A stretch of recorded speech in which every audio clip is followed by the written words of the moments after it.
everybody. Welcome back to 7 Dooms Live. This is episode 8, and I didn't think we'd be at this point, but if you turn 8 on its side, it just keeps going. So we had us a setback. We worked through it. We didn't workshop this batch of characters. Some things are going to be a surprise for me. I'm certain some things will be a surprise for the party. And this very group was a part of my last TPK. And that was the Abomination Vaults, which if you've played it, you understand that it's a tender mercy on level 9. But looking back, I can say that TPK was earned because they got a lot of danger telegraphed to them over several sessions. They knew there was draconic activity, and the GM had access to his favorite monster when he usually TPKs people. Anyway, that one was earned. 2 weeks ago, we had an episode where I can't say that it was earned. I can say it was not. Okay, it may have been well deserved, but not because of anything this batch of heroes, or that batch. The batch in the ground. It's what the dice decided had to happen. That's all. The dice tell a story here too. Yeah. Sometimes it takes a while to get to the A team. Yeah. We may have the A team in our midst, but before we meet their characters, our backup characters. That bench is a bus. We have a team together. I don't know if I would say it's the A team. Little A. Okay, gotcha. Hey, it's a win. It's a win. It's still an W. The W team. I'm DM Asmo, and tonight we're going to meet some new people. But before we meet their heroes, let's meet these players. And we're going to go around. I didn't tell them ahead of time what the banter topic was because I didn't know. I had other things going on. So what we're going to do instead is say who you are, say one thing you liked about your previous character, one thing you like about your new character, but don't tell us anything about them, if you can do that. All right? And then, no, too much of a brain bender? One thing you're looking forward to with your new character. If you want to make it a surprise to me when you reveal that, I don't know. And then you get to pick your victim. We're gonna start with as he is on the call. Ah! Yeah, hi, I'm Eric. So yeah, what did I like about Hector? Well, I liked Hector because he was steadfast. He was a solid guy. He had integrity. He was a stand-up dude, and I liked that. He was a good character. That was a shame. Yeah, he was fun. And he wouldn't have left without his friends anyway. He would have tried to drag you guys out of there after he killed that thing. So he fought to his last hit point. It was fun. I don't mind losing him. It was a good way to die. For my new character, what do I say? I'm really looking forward to bringing him into some combat because he's definitely built for combat. I don't know. We'll see how it goes with him. I don't want to give away too much. Gotcha. For my victim, let's see here. Let's go with Ruben. Or Azadam. Hey everyone. Sorry. I'm Azadam, and for my previous character, Menrian, I think what I really liked about him is there was a lot of mysteries and hidden things that he was keeping. To start, his ancestry as a changeling was not necessarily revealed to everyone, and then some of his connections to the Rune Lord magic were also adding to the intrigue, and it would have been nice to see that explored fully, but sadly he met his demise. For my new character, I have not played a character that really tries to be this kind of tactic before, where they're kind of more crowd control-y as opposed to just full-on blast. And so, yeah, this should be interesting. For my next victim, I will pick on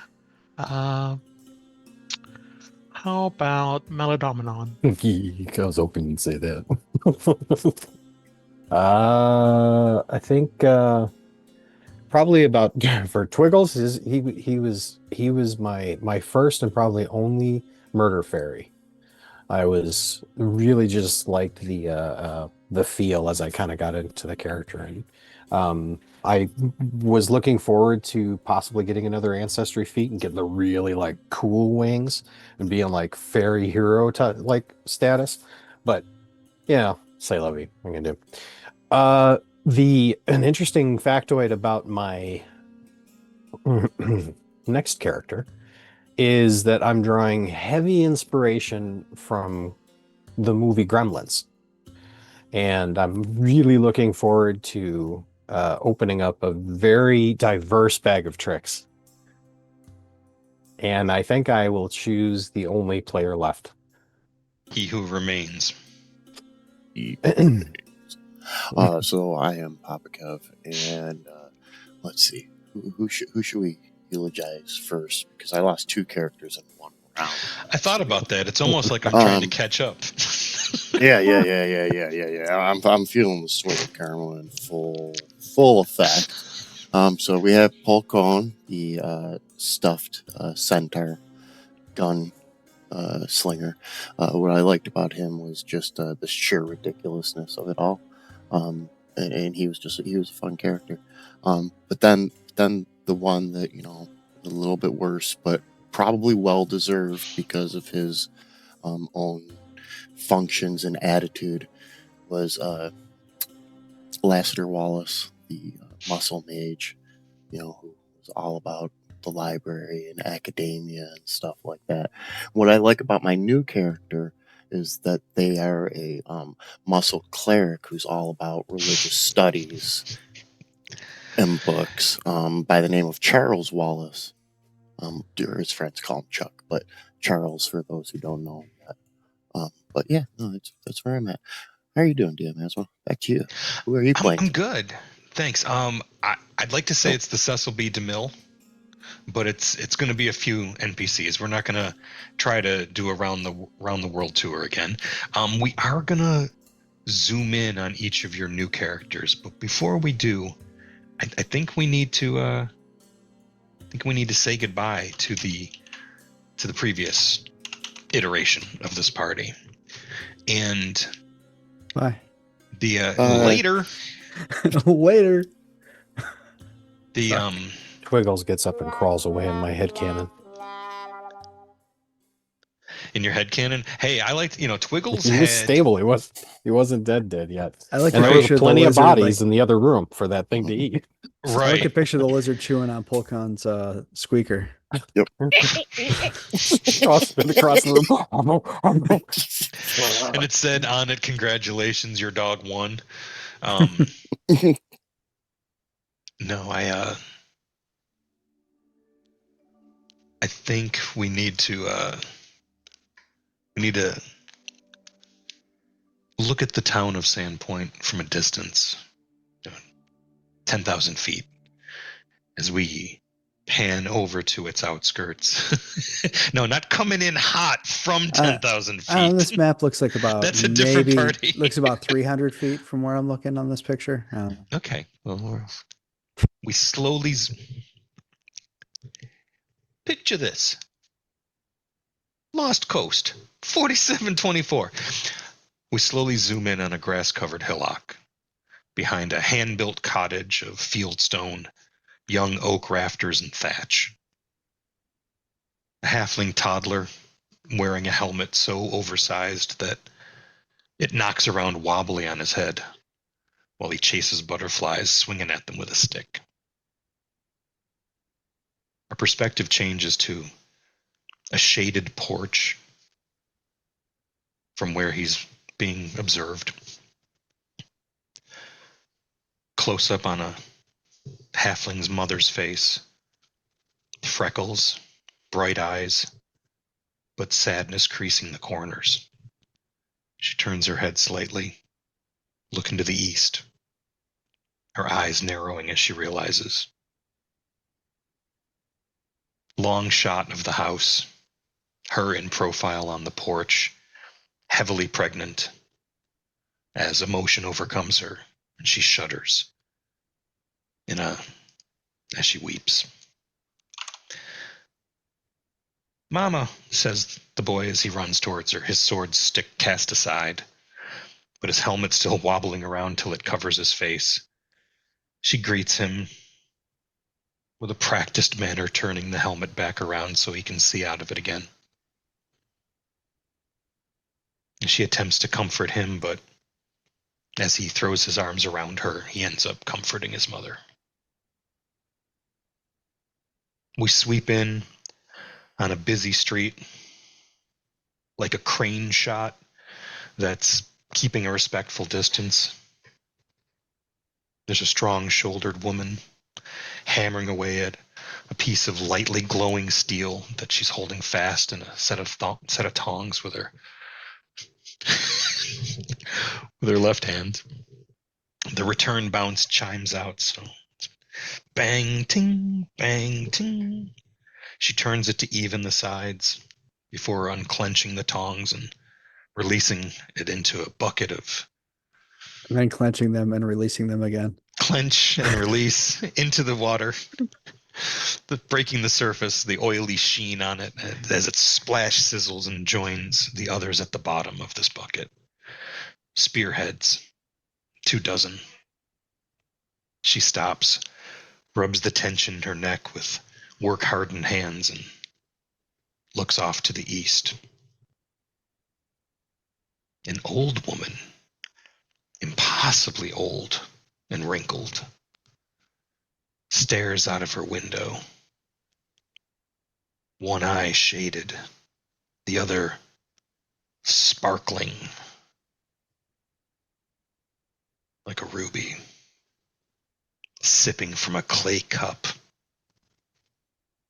Shakes her head in disgust, goes outside briskly into her overgrown garden of fen peppers and oleander, datura and foxglove, morning glory, thyme.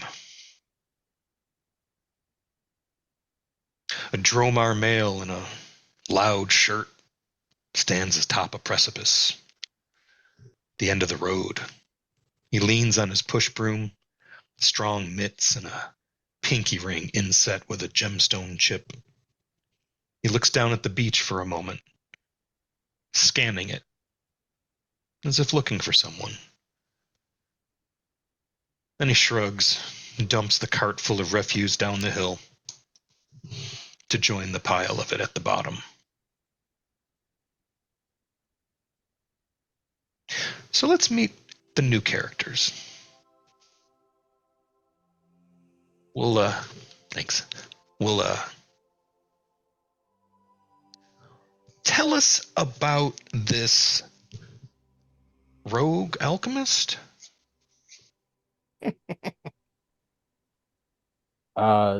So if you ask Ricknick McGibbles about his parents, he would probably just change the subject, and you would, after the conversation, not know what you talked about and find something missing on your person. Okay. He has the background saboteur, and he's a rogue mastermind with the alchemist dedication. And he worked as a saboteur. He will blow up anything. Anything at all. It doesn't matter. So if someone wants to give him gold for it, that's wonderful. The purpose of a bomb is to explode. And I think that he worked for, like, what was it? I keep wanting to say Hell Knights. In the Really? resistance against Cheliax. Okay. Yeah, not all of the orders of the Hell Knights were loyal to House Thrune as they took over the nation. Yeah. But he worked for them just as he was a mercenary. It wasn't. Oh. It wasn't a duty thing. It was just hey, we need you to blow stuff up. And they were the ones who were paying him at the time. And it was really, really, really fun to blow things up when there's absolutely no moral compunctions.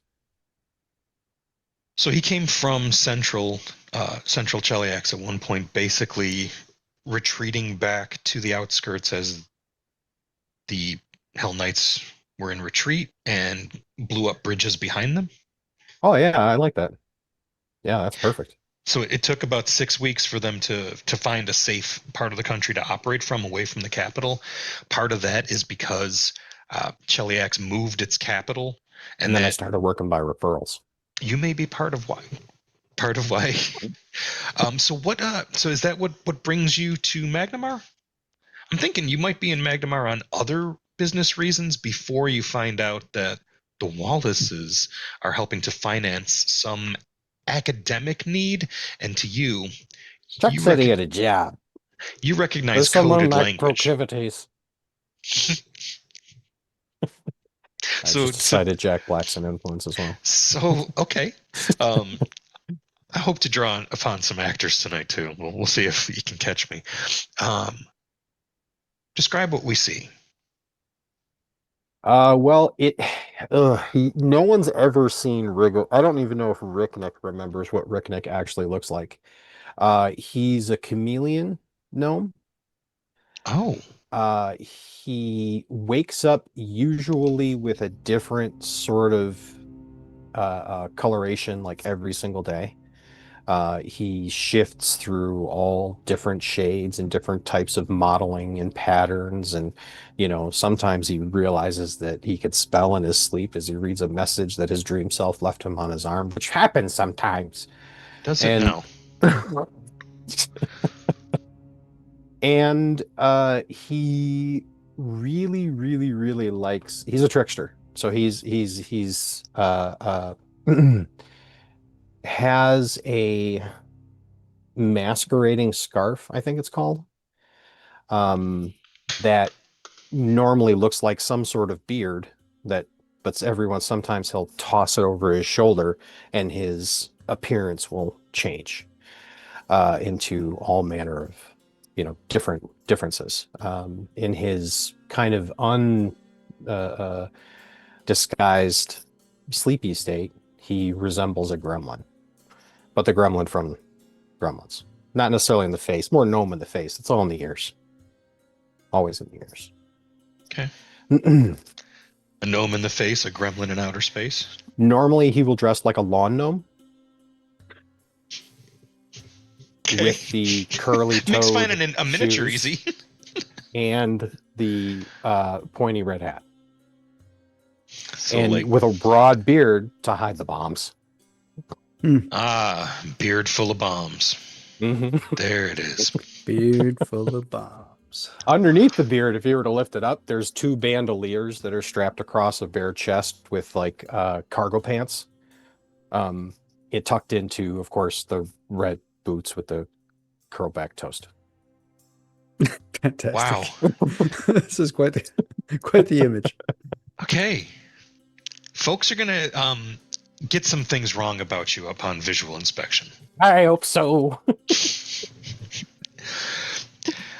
So you know the Wallaces. I'm thinking the Wallaces being they're a pretty wealthy, connected family. The thing is, by Magnamar standards, they're still I found out Chuck needed me. Needed help. Right. So it's Chuck Chuck I'm doing this pro specifically. bono. Perfect. I'm doing it for Chuck. Chuck's not doing a pro bono.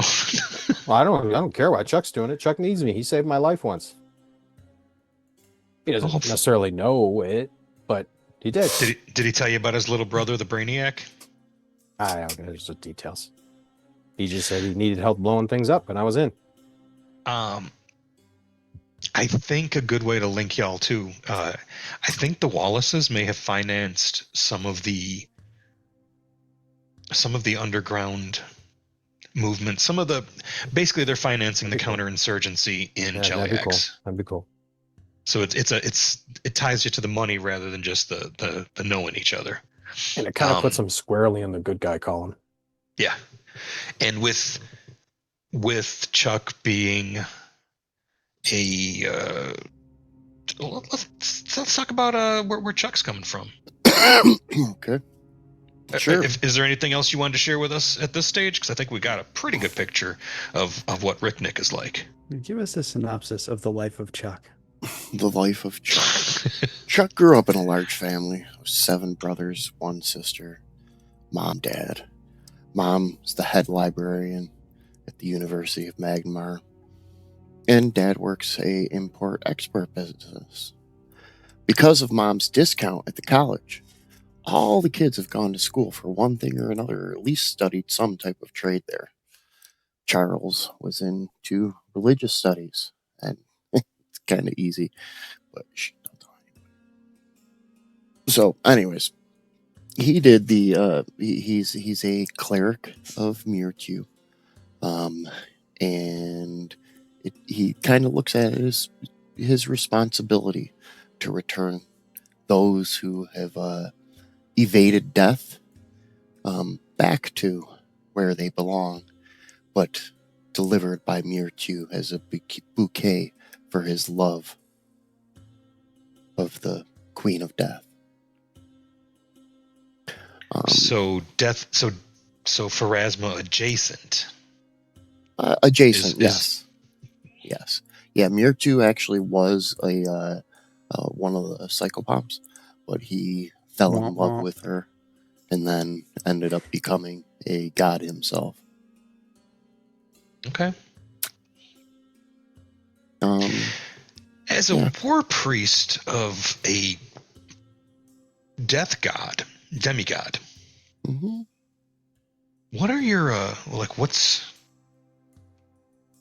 your calling? Like what are those strictures? What does that church ask of you? Because I'm thinking it's not like it doesn't have its own temples so much as it would have like a sepulcher or a niche in a larger Pharasma temple. You know what I mean? Well, I mean, no, there really aren't necessarily churches. We're very small right now. There is a place out east that you can go, but you have to give up all your silver when you go there, and I'm not doing that. But anyways, I digress. Okay. Yeah, the cloistered clerics, they got to give it up. But you're like, oh man, armor costs money. Swords cost money. Bacon tastes good. Bacon tastes real good. All right. So we'll examine your edicts and strictures and ecclesiastical nature later. What do we see when we look at Charles Wallace? He is a very, very large fellow. Most of his clothes are darker in color. However, the bits, the embellishments, are purples and reds in symbolism of Mewtwo.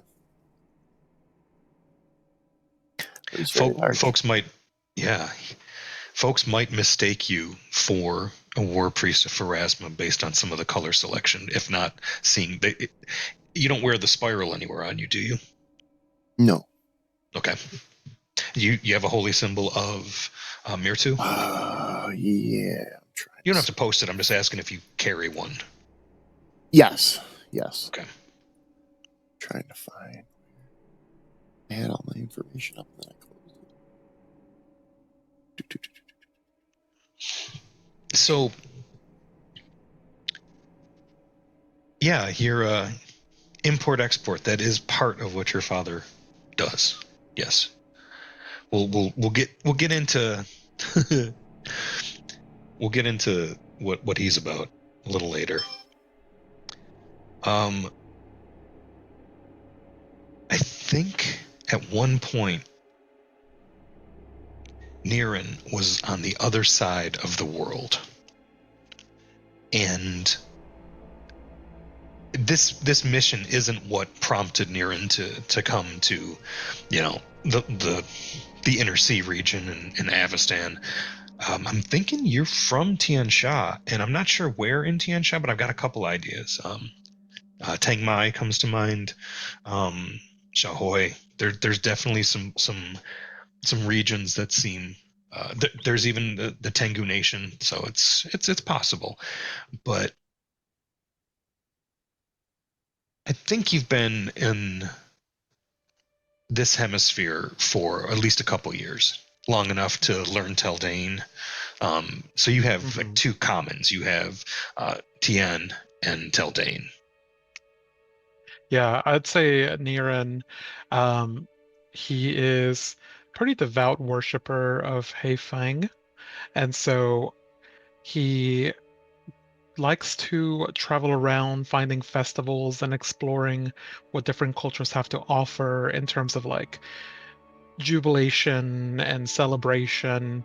Uh, getting drunk in every city whenever possible, and to finance that kind of like a, you know, guardian for hire or maybe even mercenary at times, and has just slowly made its way to Varisia over time. You mentioned Hei Feng as a guiding force. So it's not even so much a church. There's shrines to Hei Feng, and guess what? They're usually by water. I'm thinking there's enough Tengu in Magnamar that not only have you fallen in with them, because you've met Tengu all everywhere you go. There's certain ancestries that ignore the are ignore the map from a logistics standpoint and just go with the flow. And I think the Tengu are definitely on that list. A subculture, a community of Tengu, and they engage in a reverence-filled revelry of getting shit-faced drunk in a thunderstorm and going out on the Irespan in Magnamar and basically yelling at the clouds to make it worse. Sailors hate this one trick, so they're doing it in it's there's syncretism. So like religions change the further they get from their source, and the more they adopt from other cultures. They seem like a really good time, and usually you move on from a town by this point. I'm thinking they were so compatible with what you're about that maybe you've stayed in Magnamar a month longer than you would have stayed in Corvosa, and just they're going plenty up loud the and coast. boisterous, so lots of fun there. Yep. And they're not from the poor neighborhood, but they're adjacent to the nicer neighborhood, being up on the Irespan. Because if they follow it to its conclusion, they'll be near the Gollum Works and then Naos, which is the new money district, which is where the Wallace estate is. Because even though the Wallaces are multi-generational wealth, they're not enough generations to make the old money of Magnamar comfortable in their presence. So they haven't broken into quite that tier. And part of that is because the old money of Magnamar came from Corvosa. So it may be tied to the family's distaste of Cheliax. We don't know. We may explore Corvosa. that. They came from Corvosa. We were always here. We're old money. They're new money, regardless of what they say. Oh, I see. Huh, that's very interesting. They would see it otherwise. So you're in the region and would have heard of this, and it seems like you don't know the people involved, but they're talking about a financed academic endeavor and excavation. And as I was starting to hint to Ricknick before, Ricknick, you see the notice that's posted, and it's not posted widely. It's posted in specific areas. I'm not sure where you saw yours posted. On the inside of my arm. It just says, Chuck. He probably passed out forearm down on a wet newspaper. That's even better. Wallace Host Summit. Oh And well, it then just it'll be good for me to go say hey to Chuck if he's in town. it sounds like a cover story though. You know, a well-financed academic excavation requested in and around the Sandpoint area. Most folks will be like, "Oh, it's some Thessalonian stuff," you know, like it goes through periods where it's all the rage, and it even enters into people's fashion where they'll start to get Thessalonian-esque runes on their garments and such, and then it falls out of favor. The thing is the Rune Lords happened upon Galarian again after thousands of years. They carved out a swath of northern Varissia, and no one was able to stop them from doing so. It has geopolitical impact that registers as they're okay, trade's going well with them, they're not invading our borders, to they got troops right near some of our holdings and we're a little bit worried, and we haven't heard from the town of Ravenmore I'm again. sorry, You know, what were like you saying? yeah, exactly. So it vacillates. Yeah, it's good money, but it also kind of sounds like the kind of cover story you're used to coded messages. Do I already know about it? You don't, because you haven't talked to Chuck. This isn't something that you want to put in a letter. Chuck will probably have more details about it. Would Charles Wallace have a reason to get drunk with some Tengu Stormbringers? In fact, that's what they call their clubs, the Stormbringers.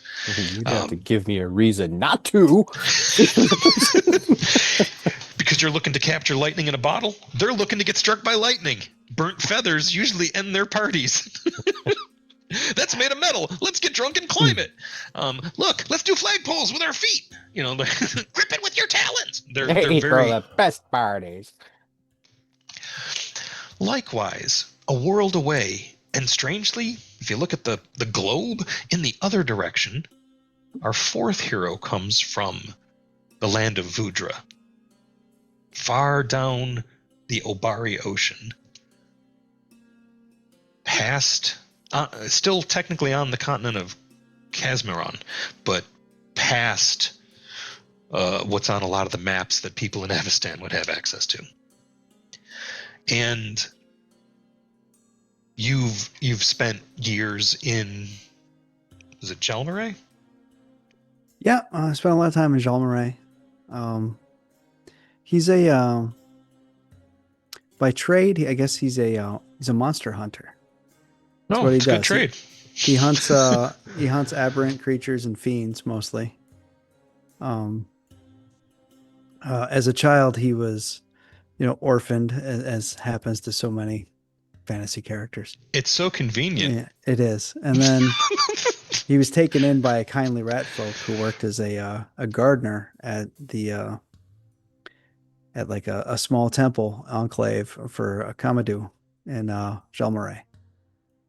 And so he grew up with him, and then when the old man died, the old rat folk guy died, the temple just kept him around, and he just took on work and got really into the cause.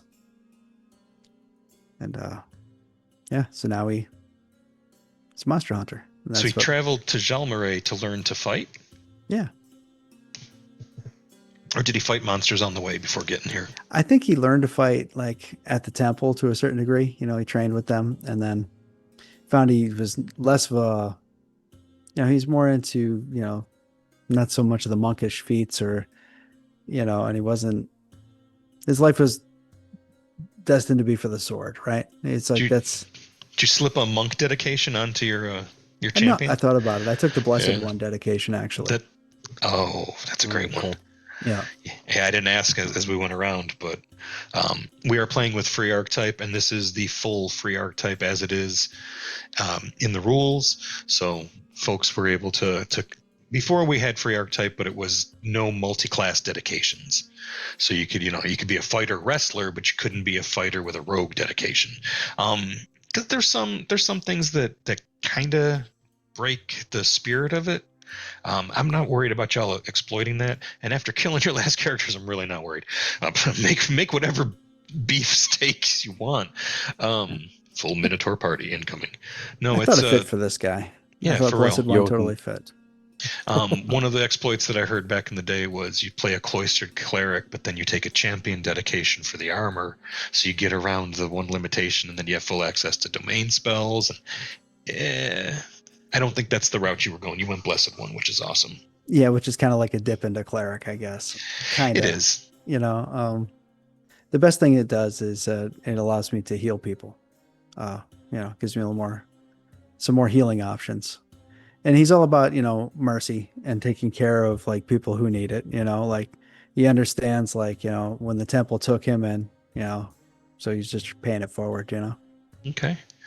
We're gonna jump back to Niran, and I'm not gonna say you're clumsy 1d4 or stupefied 1d4. What I am gonna say is you've been drinking as a storm has been building off the coast, and you can't tell if the ocean water is swaying or you are. Out of sync. You're a little wobbly. But what do we see when we look upon this Tengu? In terms of what does he look like? Yeah. So he has very glossy, dark black feathers, and he dresses in the traditional colors of Haifang, which is black and yellow. He is a rare skyborn Tengu who actually was born with wings, actually. And so that helps him catch the wind every once in a while, float around on a current when the mood strikes. He always has with him a staff that he sometimes uses to help him walk along, especially if the terrain is a little difficult for him.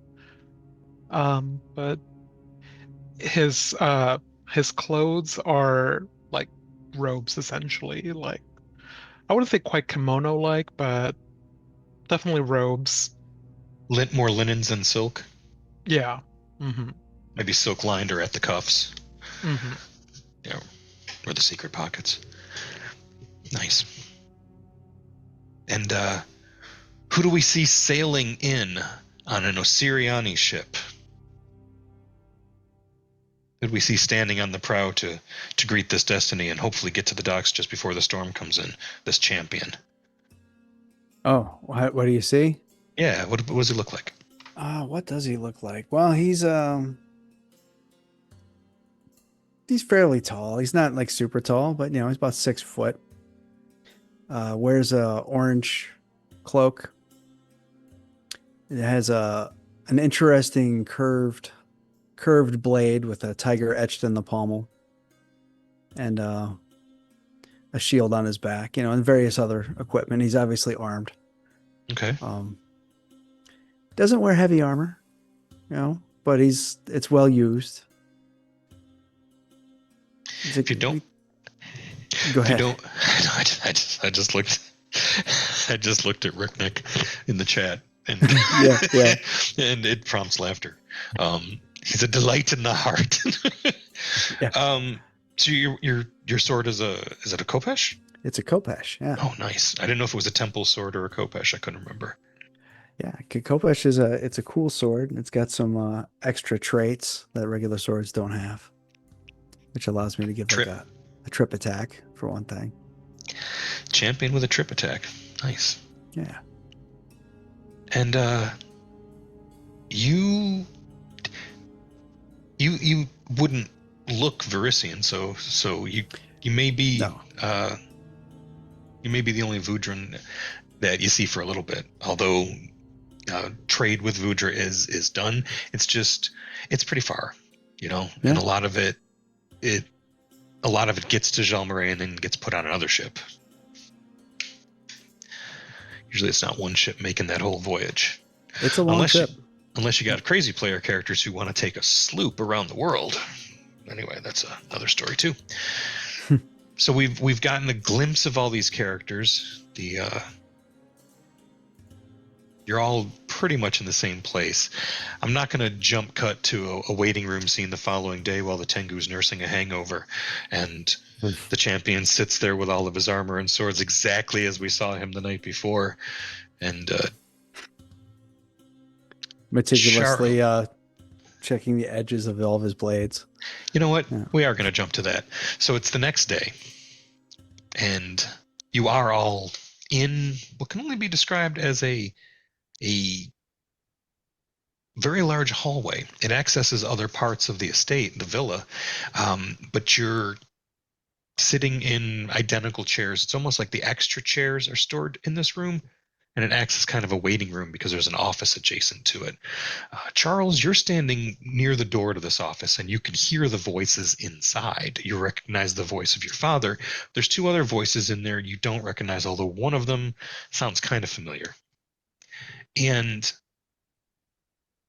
as you sit there, I'm thinking, Ricknick, I'm sitting on a table with my legs going like this, playing with a knick-knack. One of theirs. Yeah, they definitely have some wonderful objet d'arts around the place. This one it's a geode, but from the backside of it, it just looks like a stone egg. And it's only as you God, I've seen like thousands of these things. as you turn But it's an it adequate around, distraction while I palm something else. What's impressive about this particular one, and speaks to the level of craftsmanship and cost, let's be real, is it's sheared at a very oblique angle to reveal all of the tiny fluorites that are inside. So it's a whole lot of bright pinkish purple. Ricknick will be stones. mumbling all of that aloud.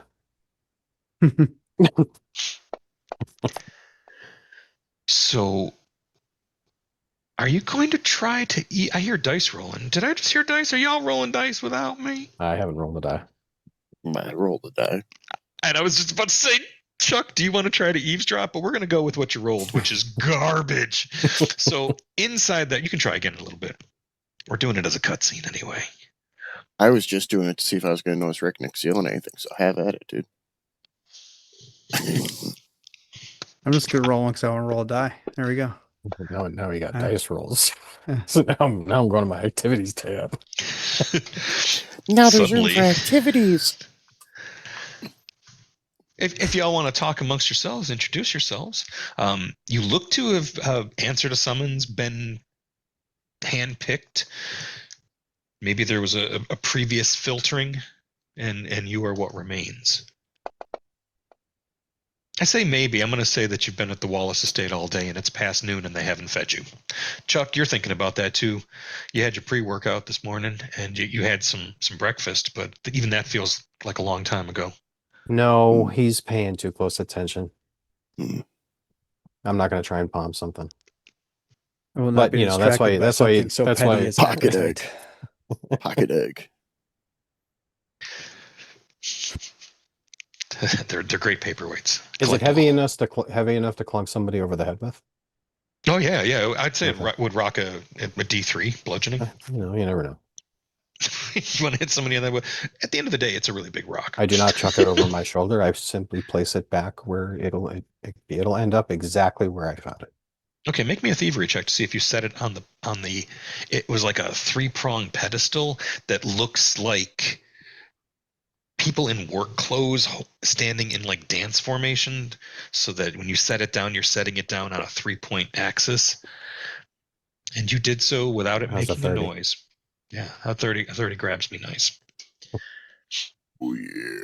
Well, it grabs me nice. Yep. Interesting accent. That grabbed me even nicer. Wait, what? Oh, that's so bad. We jump cut to the office. Wait, are we live? Sitting at the so far sitting at a polished black and red marble desk is a mountain of a man, a captain of industry, the head of a shipping conglomerate, which includes shipbuilding, import-export, teamsters, wagons, you name it. You need something moved anywhere. The Wallaces are really good for that.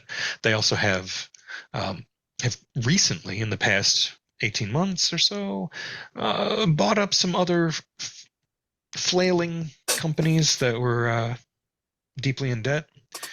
and cornered the market. Nedwin Wallace is broad-shouldered, wearing, well, a black suit with the only embellishment being something that you could kind of tell he didn't choose it for himself. And it's I wouldn't call it a tie, it's more like a cravat. And that is just sky blue. Brings out his eyes, which as he ages have faded to cold gray. Gentlemen, I'm already bored and do not need to know all of these details. They sound terrible. Seated across from him is an old man we've seen before in this saga. He pushes his spectacles and he goes, well, the simple truth is that Xantus is a fool, and underneath that town is a Thessalonian weapon system. In fact, it's underneath that town and accessible from his own church's boneyard.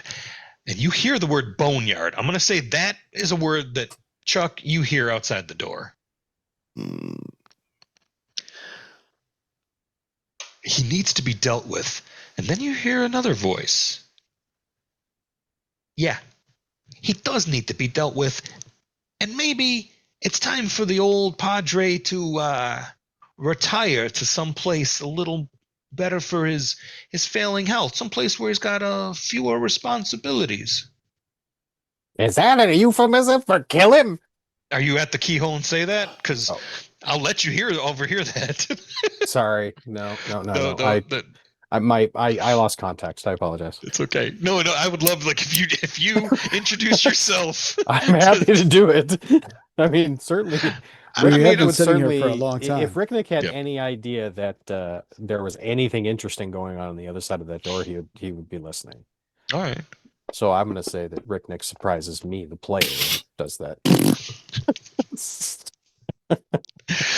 Chuck's dice haven't shown up yet. Nope. Chuck's still trying to shake off the night before. Yeah. There is not the butler, because the butler would be a named NPC, but one of the butler's staff approaches down a long hallway, walking towards your group, and looks at Sedgwick. each of you. Sedgwick, how are you? I'm good. The kitchen wanted to know if we should make anything for you while you wait. It does appear, and he pulls out a pocket watch on a silver chain. It does appear, and he clicks something on it. Your father's meeting is running late. Yeah, I'm aware. Some You sandwiches, guys hungry perhaps. at all? Any of you hungry? I could eat. What can I get for you, fella?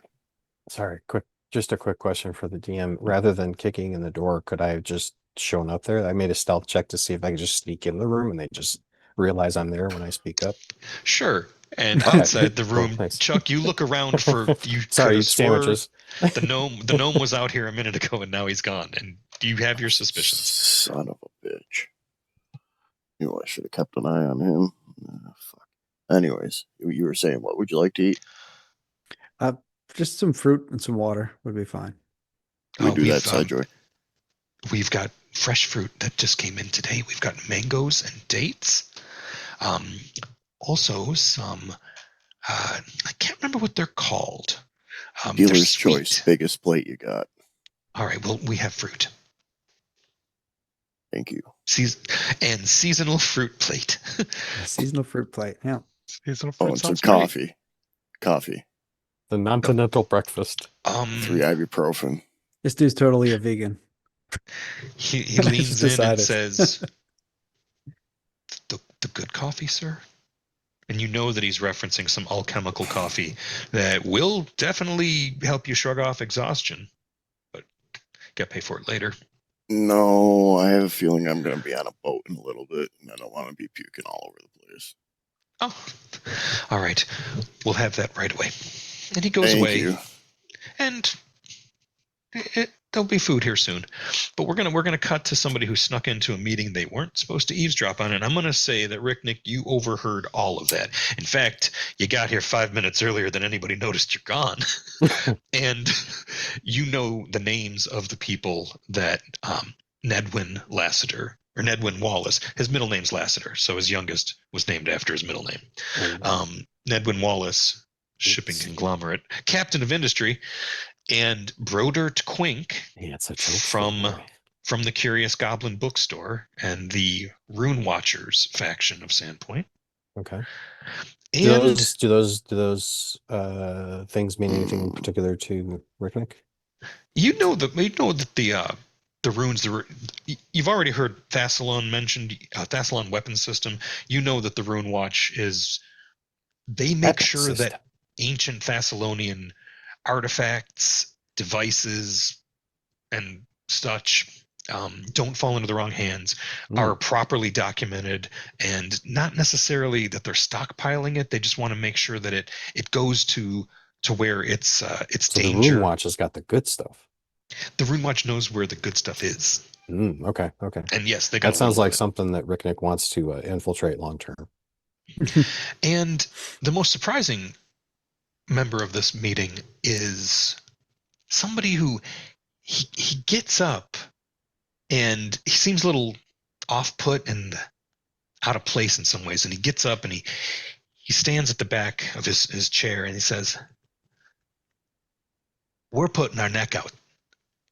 I say when we get back there, we convene a council and we ask the council to come to their senses. The Scarnettis will back that play." And you realize this is Charn Scarnetti. The same. Okay. Yeah. The legitimate businessman. Well, The same Scarnettis who arranged a deal with Andelin in Hollow Hearts. Yeah. Okay. yeah. Nice. The I think the Sharni, or the name of the criminal syndicate. Oh no! They're legitimate business owners. Yeah, legitimate business. Some of them, as far as well, Ricknick's yes, concerned. some of the businesses they own are legitimate, at least until they need to launder a whole bunch of money through them. And then they're legitimate until somebody gets into their books. But we don't need to worry about that. So They're not my problem or concern. you look down on your arm and must be some more of that newsprint, Rick Nick. It just says Crime Wave. Farging ice holes, but it's backwards because you're late on the print. So why would the Scarnettas want to back the play? Back to play to remove Absalar Xantus from office or from his role as head of the church. They never liked the guy. He's a little too much of a goody-goody, and they, as much dirt as they may have on them, they may be right in this case. He did kind of screw up, and even though 17 years ago he was instrumental in keeping the town safe and helping it recover from its wave after wave of disasters, including helping house the displaced from the Red Dragon that set 2D12 rooftops on fire. It was a bad scene. For some reason there was this half-orc samurai standing on the wall, but that's another story. He didn't get a statue. You also know of something else in Sandpoint. You've never been to Sandpoint, Rick Nick, but hearing them talk reminds you do have a contact there. At least you know of a certain criminal syndicate that is not the Scarnetti. So it's like once you hear the name Scarnetti, you remember what you know about Sandpoint. And it's that there's a less murdery, less leg-breaking, more smuggling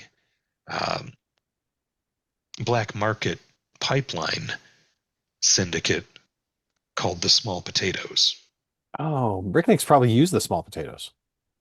Well, then you have a contact in Sandpoint that is, you haven't met them yet, but you've met agents of this contact. Okay. All right. Cool. So that ties you into that, which is kind of cool.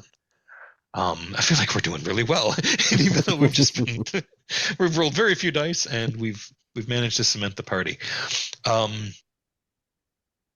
with that outburst, I think we can call him Mr. Wallace, says, "You're a little too quick the last time, but I think you have something here." I'm an opportunist. "You certainly are. Why don't you come out where we can all see you?" I believe it's... Is it McGibbles or McGibbles? Traffic interchange format. Not traffic. I'm sure you're used to this, but nobody knows what you're talking about. He hops up on the desk. Oh, wow. And the door being open, the sandwich cart is pushed in, and Sedgwick was just about to put a plate of finger sandwiches down, but you're standing on the desk, and he fully...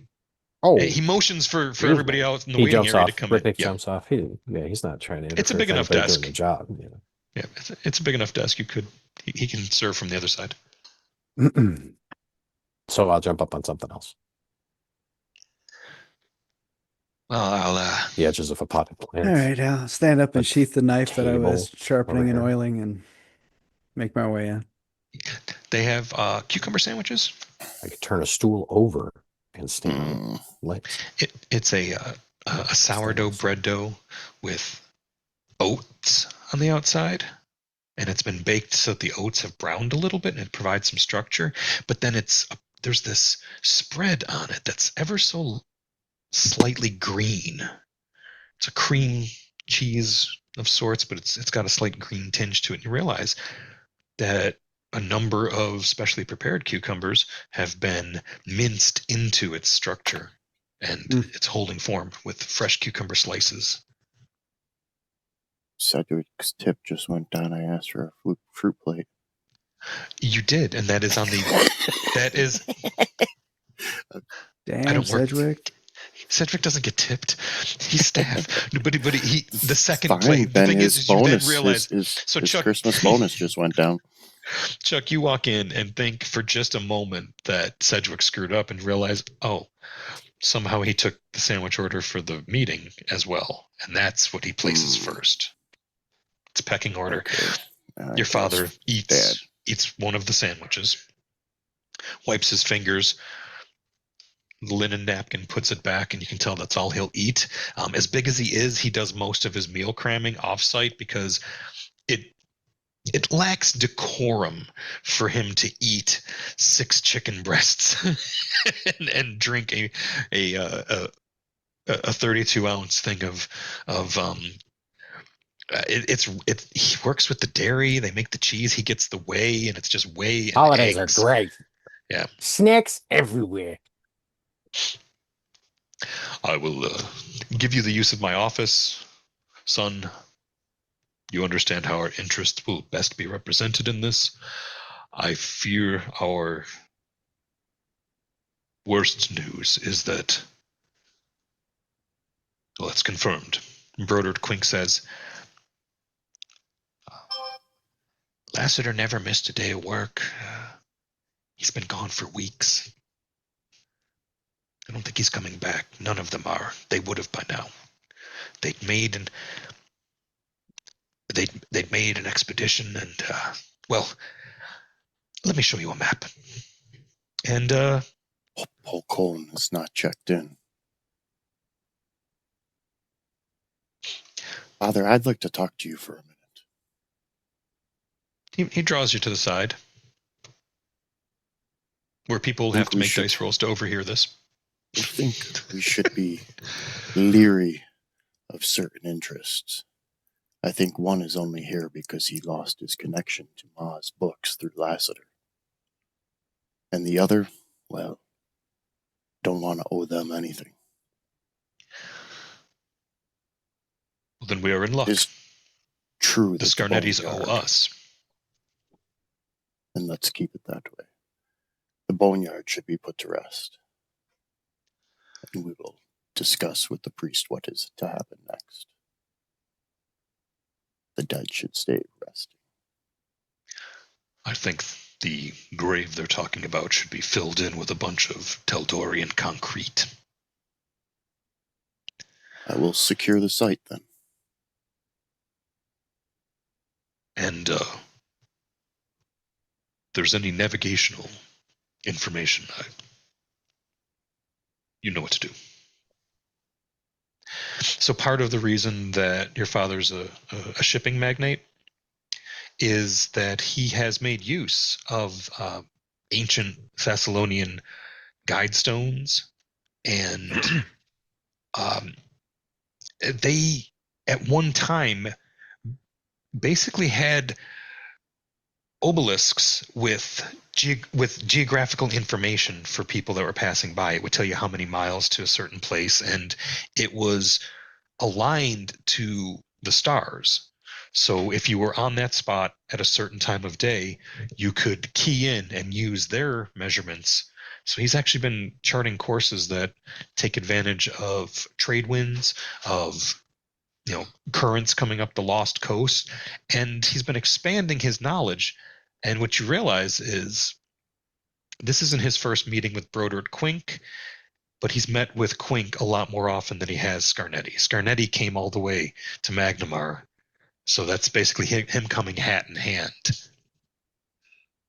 You're not on the hook to the Scarnettis, but it's smart to not be in their pocket. And it's not that your father's business is dirty, it's just he has to deal with a lot of different legal and commerce requirements to maintain trade all over the Inner Sea region. The way that you move goods down the western coast of Garand, past the shackles, if you're dealing past the shackles, and given that he helped finance kicking the Chelish out of Sargava, that's a different set of laws than when you're passing stuff through Absalom. And you've been muted for a while, so I've just been rambling. I just noticed. I said one country's tea is another country's contraband. It's absolutely true, and because some of that tea. I'm not going to worry about if you're into any dirtier business. We'll keep it mysterious. How old is your character? It's a whole bunch of siblings to go through yet. Yeah, for real. He's 1d6 26. +1. Oh, I have all of them. I've got Charles, Lassiter, Eric, Robert, and Dara, Samuel, Iverson, and Ariel, and Sedgwick the butler, and Edwin, Dad. Mom's name is Clarissa. Sedgwick is probably next up to become the major domo, the seneschal, the buttle, the head butler. But he's not there yet. Charles has made it a point to know every person's name on staff. Yeah, it's always good when the worshiper of a death god knows your name. I mean, that's what you want. Well, okay, so Mirtu's edicts I'll and be seeing you. just to throw that out there, the edicts are destroying undead, honoring fallen soldiers, hearing confessions of the dying, and putting malcontent spirits to rest.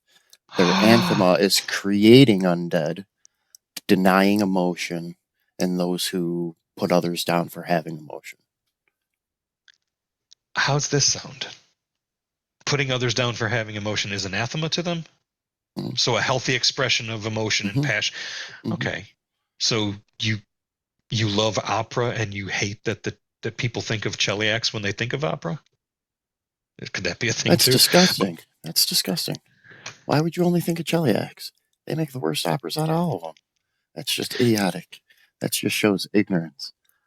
I suggest you sign up for the class next semester. I am TA in it. And we do a whole thing of operas of the gods outside of Cheliax. We ignore Cheliax in that class, or just specific. I love that. So we're going to talk about literature, but we're going to ignore the French. No, it's we're not comparing the Chelish to the French. Although if I play an NPC from there, they have French accents. I can't help it. Sorry. And I'd like to blame podcasts that I listen to, but we kind of came up with that. We arrived at it independently, and it just fits. And I can't help but play Ustalov with a certain kind of accent too. It's just how it's going to be, just to differentiate. It's weird that everybody sounds like Jerry Lewis there. How about Ricknick and Charles met back when Charles was a first level cleric and performed a funeral for some fallen Hell Knights that served in the liberation of some halfling slaves. So they fell in battle so that others could live in freedom. That sounds like a really good place for y'all to meet. The very first words that Chuck heard from Ricknick when Chuck arrived on the scene was, "It was like this when I got here." Why do they all have burn marks? Small pieces of explosives. In the background, Ricknick's like kicking dirt on top of some evidence. Sticking the bomb back in his backpack. So what order is that knightly order? The order of the boom. No. You were embedded in a like a special forces group of Hell Knights that basically made really, really heavy plate mail so they could survive planting your explosives. And sometimes they had to say, "Go on without me. I'll stay behind and make sure this bridge goes." Thanks, Ross 17. Ross 17, the cowboy android demolitionist. I'm here for that character when he arrives. Yeah, I may make a Starfinder based gunslinger at some point. Oh, that would be fun. Uh-huh. All right, enough Sounds about really that. cool. Are we coming up on a Moving pretty good on. place to take our first break, you think? Sure, I don't know. It's You're the one 9:44. telling the story. It's, you know, Well, we're gonna when we come you back. tell me, sir. Yeah. Let's check chat. What's chat think? How's chat doing? Hi, chat. Do you guys need to go to the bathroom or fill up your drink again? I mean, I'm Anyone? empty, but anyone? Okay, cool. You can we'll keep be back talking. in 10. You can keep talking. You can do it. I believe in you. Who, me? I'm just fucking. What? Yeah. We'll be back in a few, y'all. See y'all in about 10.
And we're back.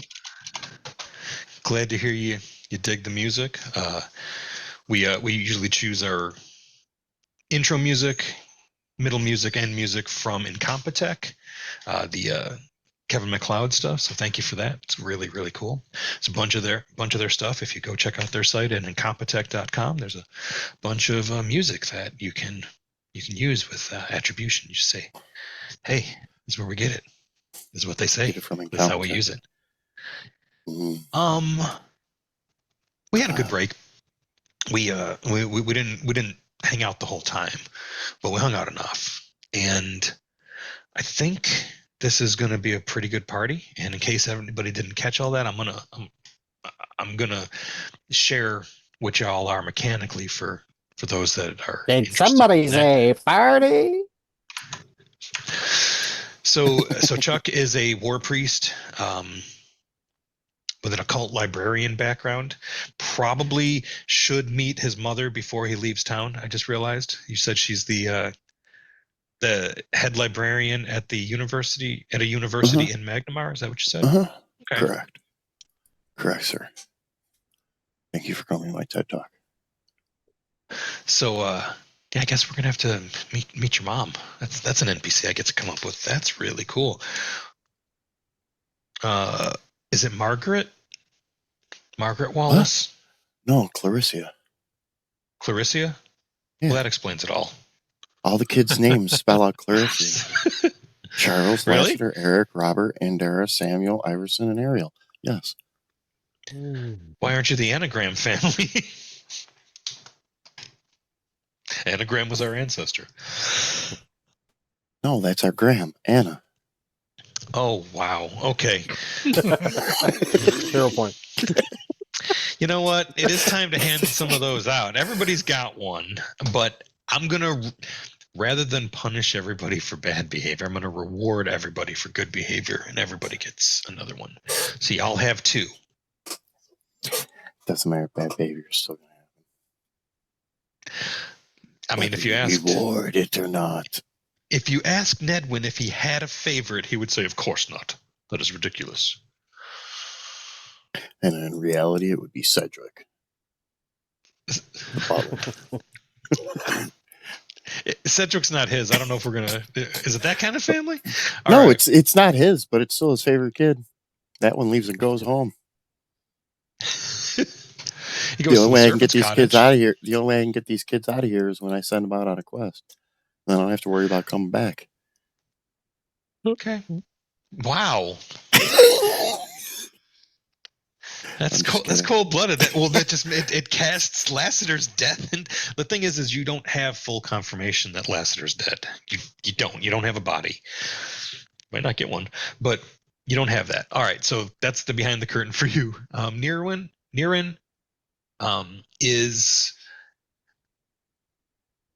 I almost don't want to say because it's kind of mysterious. You're a druid, right? Mhm. Yeah. But you took a background that is part of the reason you're just following the ley lines of the planet as you wander the globe. It's kind of what you're doing. Mhm. Yeah. What's your dedication, Charles? What free archetype did you take? Is that fighter? Yes, I'm a fighter. Absolutely. All right. And you how better? took I another guess how you feat get in. how do you get to be a better war priest? By taking fighter dedication. We're all Yeah, about that's how you fighting. get a reactive strike is by taking a. I get it. No, that's good. That's good. Somebody should have one because you don't have a fighter, but you do have a way of getting that. And Nirin, yours is, if you don't mind sharing, Geomancer. Geomancer, and that lets you put like Geomancer terrain. Geomancing the stone. No, that lets you put like terrain effects on spells. Yeah, I can attune to whatever my environment is, basically, when I cast spells. And fun effects from that. That is cool. I look forward to seeing some of those. I read up on a couple of them that you have, and those look like a good time. And your background is perfect. You're a storm survivor, even though. Okay, so fun fact about me, I did something stupid. I see some of what I did stupid as a youth in this character of Nirin. And I don't know if I'm interpreting your character right, but I ran across a soccer field in a thunderstorm, taunting the gods to strike me with lightning. Oh my. And I was later very close to lightning striking. It did not hit me, but I have been blinded by lightning that was really, really, really close. I have been in a house that was struck. I had a computer get struck a couple of times, so much so that it burned out one of its buses on the motherboard. And I called it Frankencomputer because it still worked, and like it was missing drives in Windows, and it was the one that I put Windows NT on. It was my shit box. It was my experiment. Anyway, I don't see all that in you, but I see the part about It's very complex. you Very survived a layered. storm, and you getting struck by lightning would be an enriching experience. Mm-hmm. Yeah, and also in my homebrew setting from many years ago, the clerics of Thorkirakai, who was a fusion of all the lightning gods of the planet, would climb to the tallest dressed in their armor, and they wore like bronze or copper armor so that it'd be more conductive, and they would hold aloft metal implements and seek to get struck. They had to do it to level up past a certain point. They couldn't become a name level priest and have their own mountain shrine to this god unless they did that. It's the only way to get the franchise license. So your character reminds me of Homebrew and me. It's the only way to get the franchise license. The Lightning Struck Industries presents the Zappy Clerics. So yeah, Druid. It's our first Druid, I think. No, first Druid in this group. And Raji, you are a human. Oh, your background's martial disciple and a champion. What'd you take as your dedication then? Blessed One. Blessed One. That's right. That's right. Yeah. Okay. Well, that's a really rich character. You've got spells and I got a little everything, And then there's Ricknick, who is mysterious to me because I've seen what an alchemist dedication can do, and you seem like you're going to take it to the limit and blow up the world. At least one more time. Your background's Not again. is saboteur, and the dedication is alchemist, and you're a mastermind rogue. You already shared your character sheet with the group. All right. So you're in a room that is way too large for the purpose of looking at a map. Brodert Quink shows you this map of the Sandpoint and the Hinterlands. It's a map you've seen before. And I cast Border Clink as with Michael Myers in Inglourious Bastards. As soon as you he's said great a in that. room too big to look at a map. And then he lifts up the map, and it's really just a bar. No, he pours you a drink. No, it's not his room, All right, sharing. There we go. So this map you've seen before, and his is about this, almost as well labeled as this one. A couple things aren't on there, but we're not going to worry about what's not on there. Sandpoint and the Old Light. The Old Light is shown there, even though the Old Light's in Sandpoint. So this map scale always kind of threw me a little bit. But he immediately points to the place called the Pit and says, a month ago, some of our best and brightest went here after being led to believe there was a extensive goblin operation there. And if we're forgetting what old Brodert looks like, or where's he at? Yeah, there we go. Got him.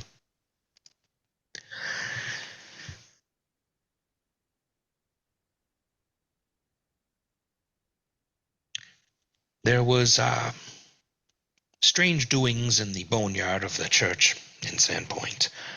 They investigated and found a number of, well, undead goblins, ghouls,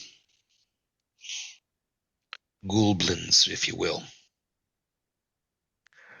One of the Wallaces, their youngest, I believe, he leans in even closer and goes, there's so many, I can't remember them all, but he worked for me and another fellow that run a bookstore that's It's also a meeting place for, well, a guild of interested parties that wish to document and track the usage and movements and capabilities of Thessalonian artifacts. Are you familiar? I've heard. Now, I'm sorry, Charles, but I believe your brother is dead. I don't have proof, but we know It's pining for the fjords. that the goblins have, well, the goblins of one clan, the Whistlefangs, have become emboldened. Night falls and they've grown bored of taking chickens and sheep. We've some missing persons these past weeks. And what's worse is we know we're being observed. But not just on the periphery by scouts brave enough to get past our watch, but by magic. Somebody's using something up there to have a good look at our town and probe it for weaknesses.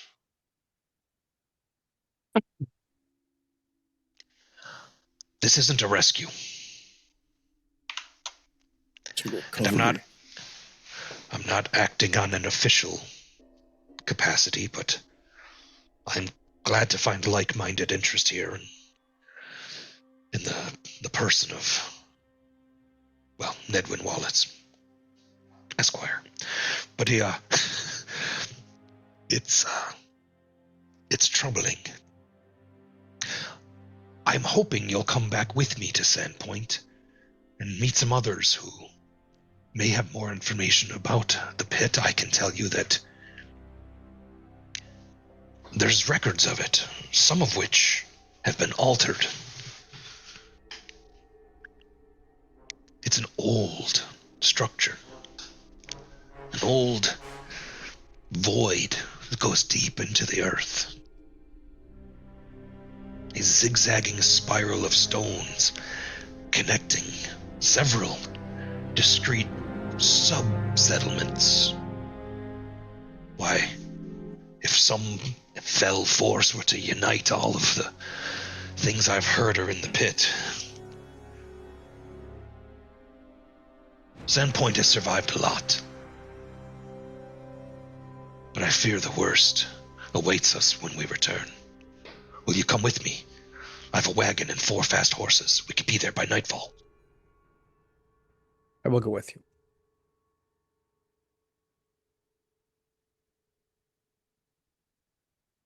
I will go with you, and then you will tell me where my brother fell, so that I may put him to rest properly. It was in the pit. They went into the pit, came back, told us how horrible it was, and how they were going back to stop it. That sounds like Lassiter's curiosity. He'd been captured. Some strange childhood toys left this house a month ago, and I don't know all the details there. They were fuzzy. He had sent me a note saying how scared he was, so I sent him his bedtime toy as a child, as a gift. Yes, and an extra-dimensional bounty hunter from the First World, too, but... Yeah. Dad's money can afford special toys.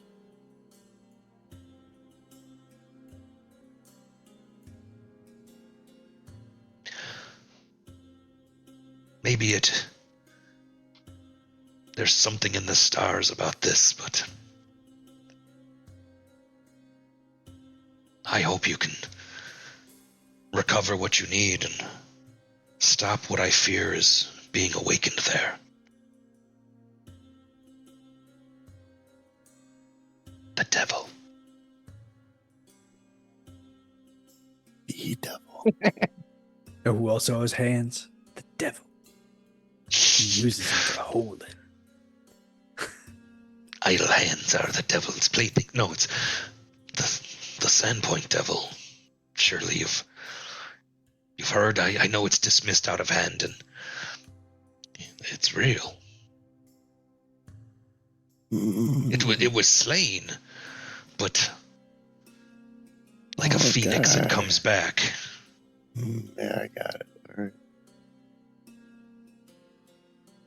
Well, these Whistlefangs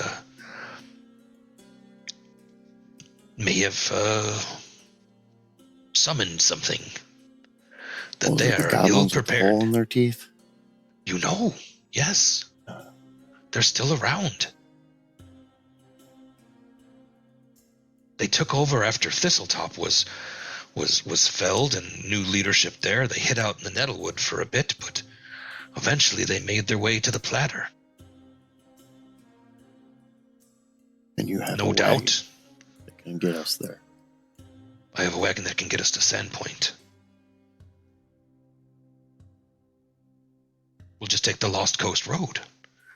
It's not 56 miles. I even know a shortcut that'll take us a random encounter. No, I'm just kidding. That'll take us dangerously close to Brine Stump Marsh, but that can be fun. No, I'm just kidding. I mean, if that was what the DM has planned, otherwise I will just ask my brother Eric to take us on one of the family boats. We'll meet you there. It is not what Right. the DM has planned. That's why I'm leaving it out. Oh, well, with a good swift breeze, I suppose you could get there faster. Hmm. So It's you're a gonna day take trip either way. you're gonna yeah. take the We family always sloop. find a swift breeze. All right. Well, It's a magic boat. fair winds to you then. I don't want him to know. I guess I'll meet you there. Yep, you can take your cart. We'll see you there. And the cart you rode in on. Not getting Wow. your Thessalonian magic maps. You're taking the cart. We'll meet Uh-huh. you there. Yeah, he's gonna cross the Foxglove River, see the sails go by, and be like, "Sons of bitches." Hear the music right. playing. So, does anybody have sailing lore? Or are we just gonna? If you don't, I do. You know what I'm saying? I'm sure his brother Eric the pirate swashbuckler did. Eric the pirate. Did he take a pirate dedication? Yeah. Is he father's favorite? God, I want to play part of this gigantic, apparently dysfunctional family. All right, I'm gonna go ahead and we're gonna throw a number out there. We're gonna throw a Okay. number 11. He's gonna add 11 to his roll on the sailing lore. If he succeeds, you'll get there kind of late at night, but you'll get there this day. If he fails, you all drown and die. If he fails, you'll get there the following night. Or no, if he crit fails, we're yeah, get it'll somewhere else. it's fine. It's fine. All right, so I'm rolling. Got 14 on the die for plus 11. That's 25. DC is 20. It's a Pretty success. good. So you'll get there probably like about 9:30, 10 at night. You know, so it's after sunset. And Just that's in with time the to get a boat. room and drink. That's with the boat being magical. Magic boat. Oh, the magic boat. How far away is Quink on his Quink's wagon? Quick Well, cart. Quink The is Quink cart. going to camp at Ashen. You know what? He's thinking like once you're on the boat, he's thinking, screw this. I'll leave tomorrow, and he's gonna go get a pint and get some seafood Right? and leaving them. I mean, really, the disparity is he's thinking, you know, he's an old man. He's not gonna. He's an academic. He knows what's between here and there, and he came down He's with an a crew. academic. Yeah. I have lore academia. Okay. I'm the academic. He's the NPC. Wow. We want to keep our NPCs from making rolls. I'm saying, you know, if he beats you there, then he's Gandalf. No, he's not. He's Maybe just we an could old just man with a pass him cart. on the road as we head out to the pit. Just wave as we go by. Oh, after you just get to town, Yeah. be like, Yeah. we picked up the Get- quest from the guy that gave it to you. More XP. Yeah. You already pointed to where it was on. He already pointed to where it was on the map. He did. I'm thinking the map will burn 666 into Ricknick's arm, and he'll be like, "No!" All right. Oh, So you what happened? sail up. What? Do we lose something? We should stop stream. No, we're still streaming. I'm trying to figure out what happened, why the map burned to 666 and Nick Arm. Right. Suddenly things went sideways. I did not sign up for this. Who played with the box? Does anybody want to do anything during the trip? It's it's going to take a number of hours, like 12 hours, but or 8 to 12 hours. We made the roll. It's going to take so many. Does anybody want to do anything short? Any rituals, preparations? Probably, So- go so through some there's- forms practice, throw my knives a few times, make sure everything's sharpened and oiled. Mirror 2 as well is a versatile font that I got to decide in the morning. How I'm feeling really? that day. Yeah. So I'll let you know. That's after the nuts. podcast how I'm feeling. Oh, that's Oh, right. well- Yeah, I can do my weapon also has an ability for today. He does Yeah. have a coin that he flips to figure out which direction to go, but then I bought a predictable silver piece, so he actually just does it more for show. Is there 2 of those in the party? Maybe. So Oh, that's a good trick. so for today my sword has the fearsome effect. As if it has the rune fearsome. Oh, nice. And that means and that's a champion ability? Yeah. That means when it hits, it can frighten or crits. It's frighten. Yeah, it does it like a demoralized kind of thing. Very cool. Yeah, I can do fearsome or ghost touch, returning, shifting, vitalizing. So if we start fighting undead, I'll be doing the vitalizing thing. All right. And the war priest hates undead.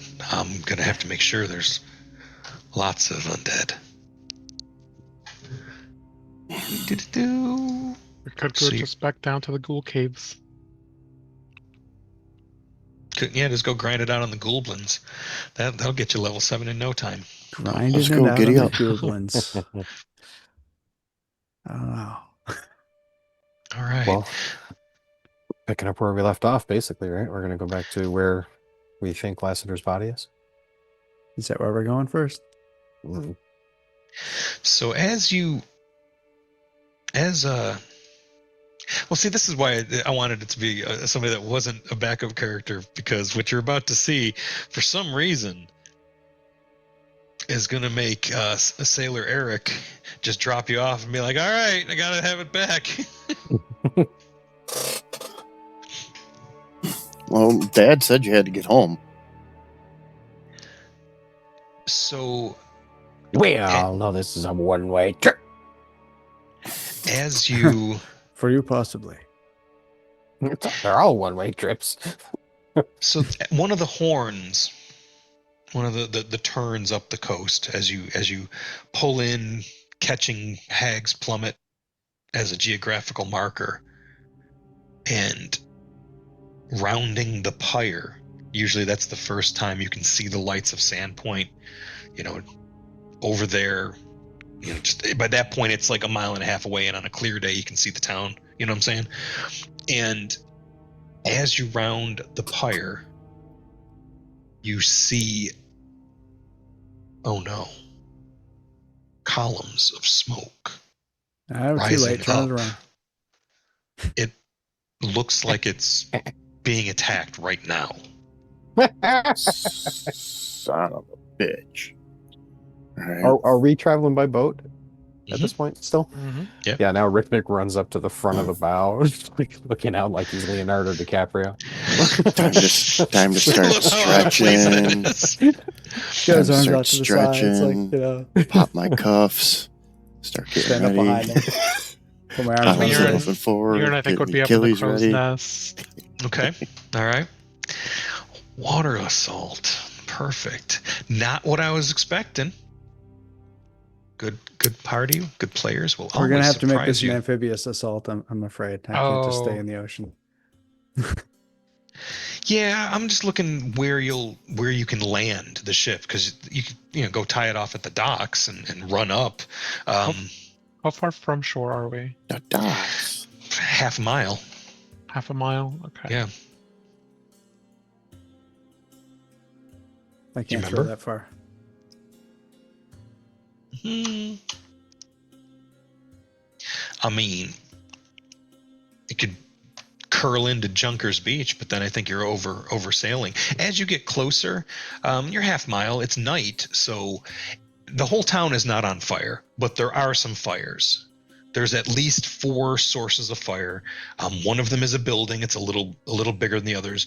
Some of them are the roofs of some buildings, and what there is more of is the glow and smoke, and you hear sirens, horns being blown. People are alerted to it, and there's a bucket brigade.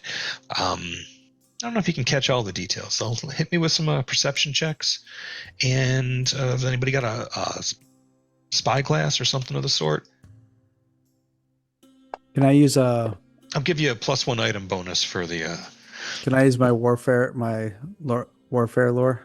Yes, Because when do I get to use that ever? absolutely. That is Yeah. actually very And I very failed. planned. But I'm gonna Yeah. use a hero point because I want to make it work the first time I use it. Okay. I understand that urge. Yeah. 18. You Okay. still Yeah. can't. Okay. That's all right. Yeah. I want to give you a circumstance bonus, but I don't know if it's +2. That's fine. It Oh, is. sorry. I'll no, go ahead. And this will make it a little more clear. Rick, Nick, as you look, you see, as you guys get closer, you see it looks like it's somebody's riding around it In the air or on the ground? on the ground On a horse? on a number of mounts. Spiders? And no, they look like they're rat dogs. Oh, giant- goblins. Goblins.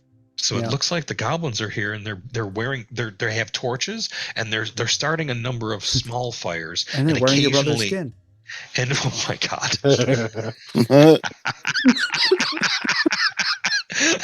that is so dark, such a curve.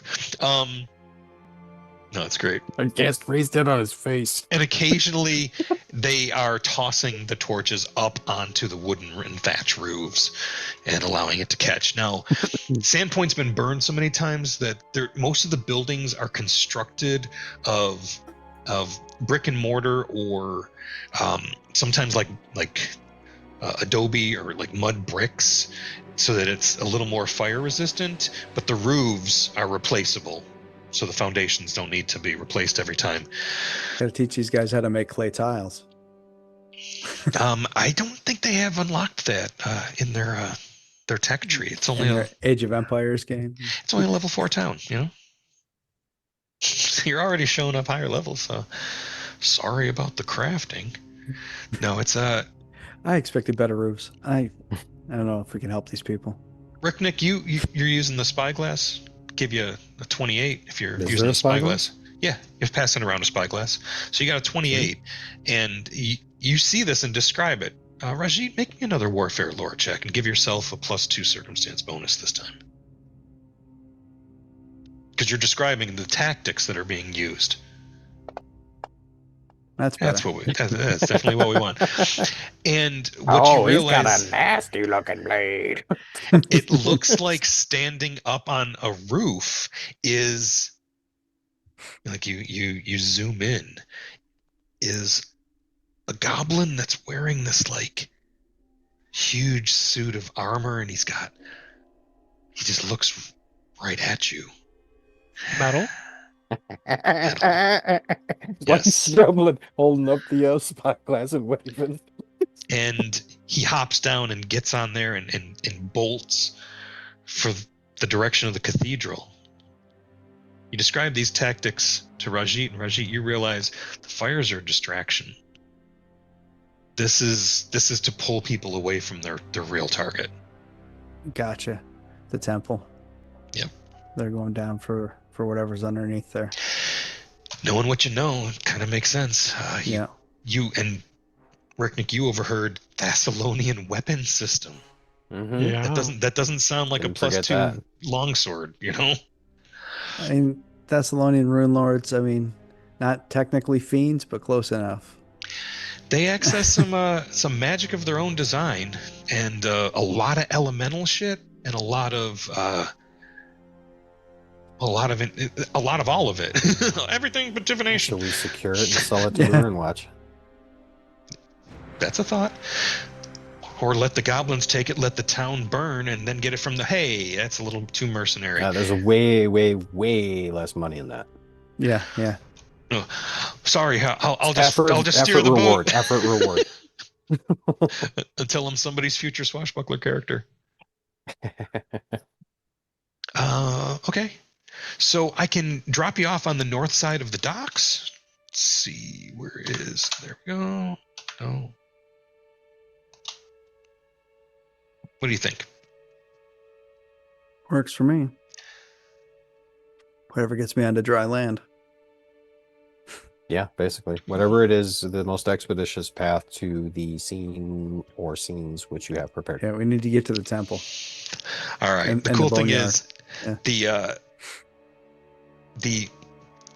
we're going to sail right up the middle then. You basically sail up the middle of the dock so you can go up the fastest thoroughfare to the cathedral and hopefully intercept them.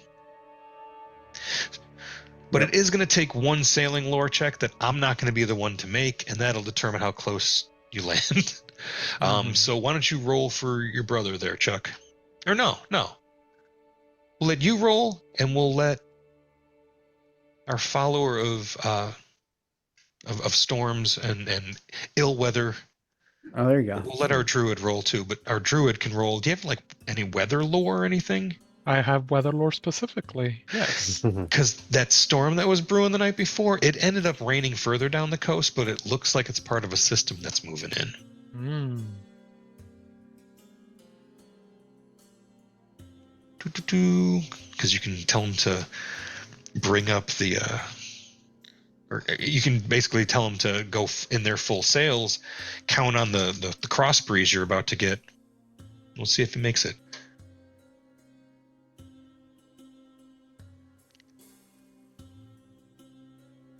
Is it the weather lore that you need me to roll? Yes, please. Okay.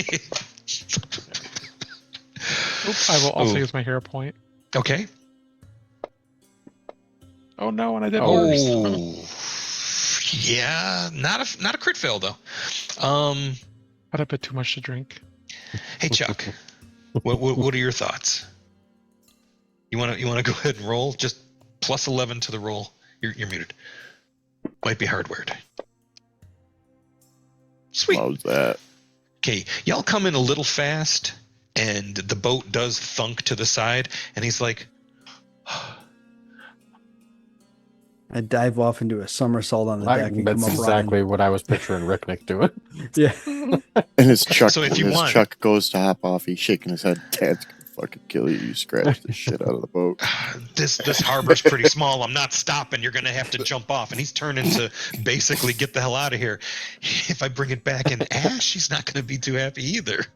Yeah, but if it's an ash, you won't have to deal with them later. Niran will go ahead and fly down from the boat. That's awesome. All right, so tell me about your flight. Yeah, so with these wings that he was born in, he has the ability to use an action to fly. And it'll let him move, I think, 20 feet of flight with an action. That's pretty good. Yeah, that's cool. And while you're flying, you do have to spend one action every turn to basically maintain flying. If you're hovering, going up is difficult terrain. Yeah. Yeah. And you can do a reaction to break a fall. If you should need 3 actions while you're flying, you can use your reaction to break a fall before you hit the ground. Which I do have we got air catfall, so I land quite gently. Cool. Nice. It Oh, just this is occurred to good. me that we have air support. That's cool. Yeah. A spellcaster in the sky. That's pretty freaking cool. What is the name of this tree sand point? Let's get this on here. Oh boy, we made a map. We made a map a long time ago. Oh, so crap. There's Yep. a map. Ooh, a map. 90 minutes before going live, I had an idea. When the best prep is done. That is the thing I've done so many times. I'll get some things ready a week in advance, and then night of or day before, I'm like, I need to rework this bit, and I end up writing a whole bunch more. What we got here? Hide activity, stealth. Who's hiding? I can't even see him. Nice. All right, so you're. Where did that gnome go? Yeah, my Making your dice aren't way- here tonight. Oh, Actually, the quickest oh, way. my Yeah, fucking you guys. shoulder. Oh. You guys are making your way up Festival Street. So Festival Street. I tripped over you.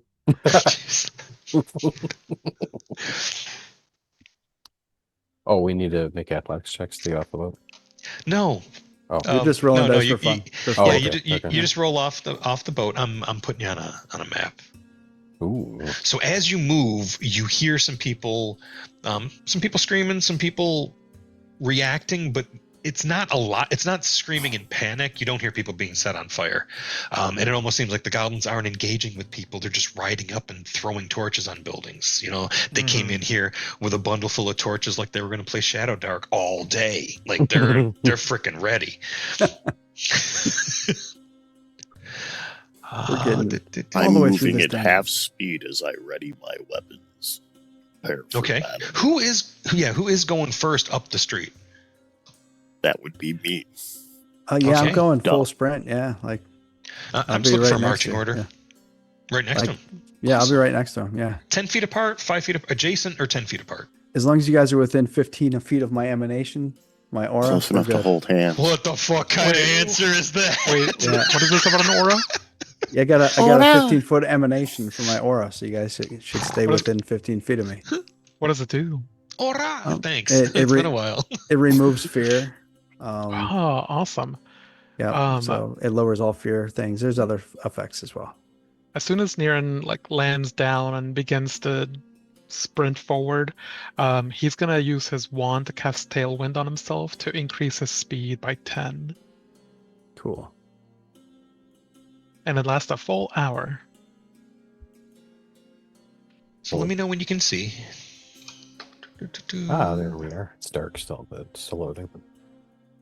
It is nighttime. For it's some good to reason, be on a Ricknick map. is targeting Chuck. Oh, that's we're done with that. Make you smaller. There we go.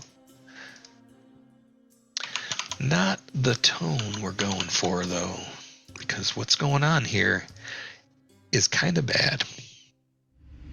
Doo-doo. I like how I lost Rick Nick on the map right away. You know, like, and he almost blended in with that building. I'm like, No. where the hell did the gnome go? Right? It was like so perfect. So a little bit. There we go. A little bit about Rock the and roll. streets. They're paved, but it's not. You may see some drainage grates.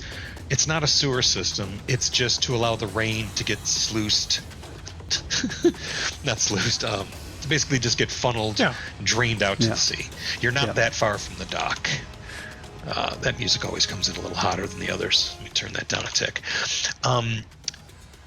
Ricknick, you're over by that building, basically under the eaves of that roof. Okay, so you're tucked into where cover is available should you need it. Cool. I decided to make the roofs as terrain elements in the map because I know sometimes people like to climb. We got a flyer in the party, and you know if Excellent. the map's a little sparse, I made it a ways back. This actually comes from Bibliophiles Season 2. I think I was using this as the streets of Westgate. Westgate. then? Yeah, I recognize it. Yeah. It was a much different lighting scheme there. Now it's got the so it's a little sparse. You don't have to spend an action to do it, but if you're looking for set dressing, you can probably find it. It'll be like, oh, is there a convenient gutter emptying into a rain barrel? You know, if you want to build some stuff like that, you can. Oh, is there a fully loaded ballista at the cafe aimed at our future adversary? No, that's not going to work. But if you want just we have to load it first. Okay. All right, we gotcha. Got it. Let's go. Loading I- the I ballista. love think ballista. I think it's 3 actions. No, it's 2 people doing 2 actions because it's 4 actions to load a ballista, 1 to aim it. You don't make the roll, you fire it, and they make a saving throw. Yeah. And now I really was. Now I'm mad I didn't take that spell. The instant ballista. No, it's a. Here. I'll tell you what it's called. Helpful reload. All right. Okay. Oh no, it does So- specify reload of 1 of those. So as you're making your way up the street, is everybody cool with their placement? Yes. So far, Okay. Or, yeah. If you want to adjust within 10 feet of where I've placed you, let me know.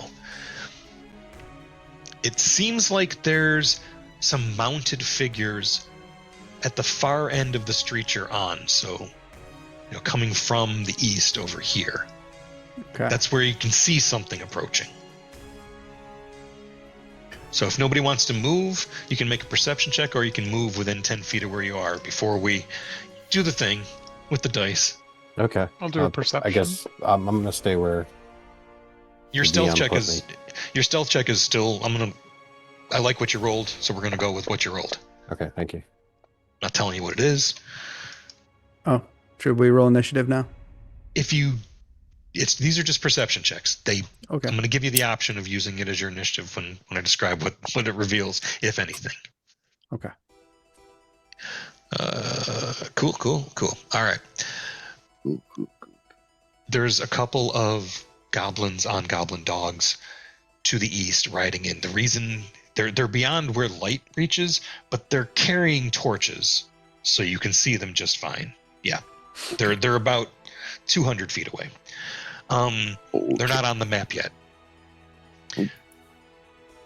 Charles, Hold your fire till they get on the map.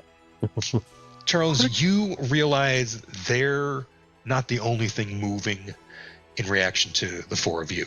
There's something on the roof to the south, tucked into the space between these peaks. Fireball. In fact, hiding. Sorry. No, a fireball is a Not this perfectly fair. good response, Not but this I don't think the goblins need help setting the place on fire.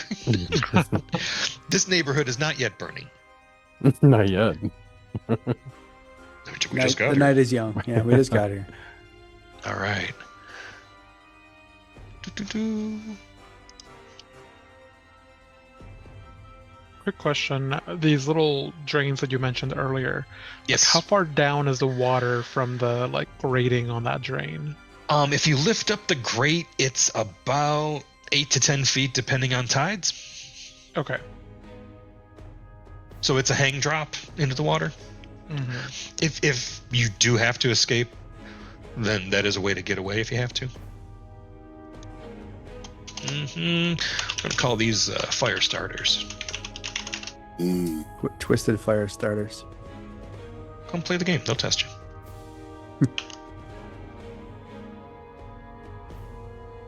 Do.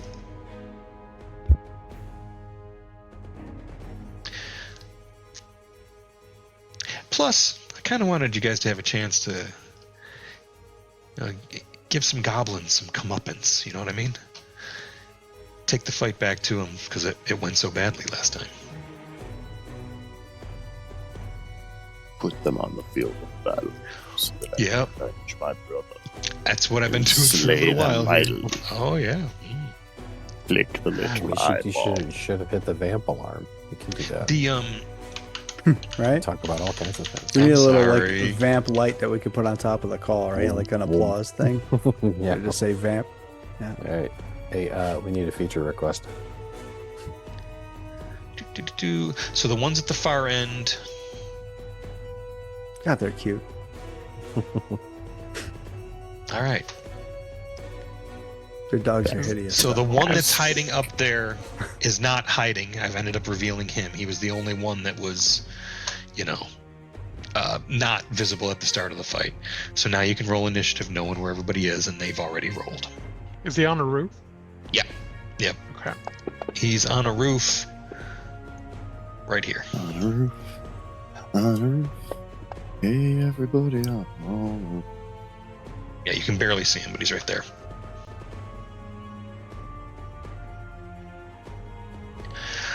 Is that everybody? Yes. Let's call out what you got. I think Ricknick has 19. Oh no, Rick Nick is not either. I got a 23. Niren got a Might be 24. about to make the argument. Can he use that stealth roll from before us as initiative? Well, that's what I thought you had said Yeah. that it was. Yes. Yep. I mean, that's what All I'd right, like to do anyway. What was it? Was it 26? I have no Yes, idea. it I was. just It was 26, yeah. That's what I thought. Okay.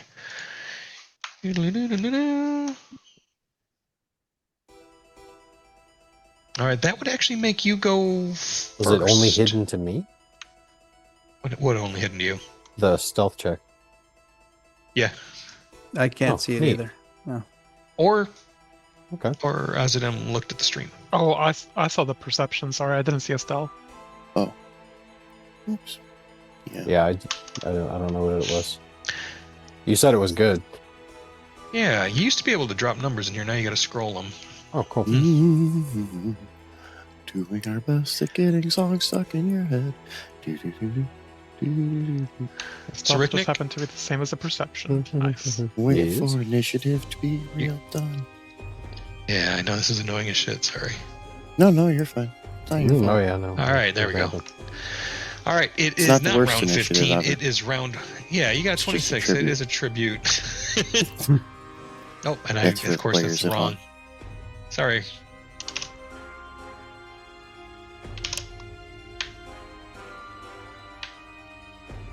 Bam. Okay, Rick, Nick, go first.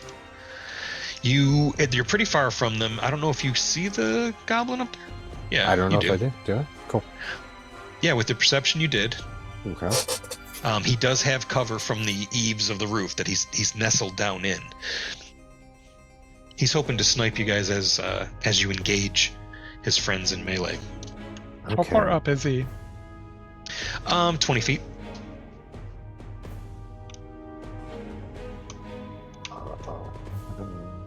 Something I didn't do before that I realized I got to do now. Take the garbage out. Oh Right. shit! That too. No. Get that body out of the trunk before we start smelling it. So I'm use one action to activate the bracelet of dashing. Well, those are Looks dashing really good on bracelets. you. Which makes my speed a 35. And is it an action to activate it? Yeah. Okay. It's a good trade-off. Mm-hmm. Then I will use 2 actions to use the one of the warp step cantrips that I have, Okay. which gives me a +5 status bonus to my speed. Oh, nuts. I gotta double check the bracelet of dashing If and see if that's an item bonus.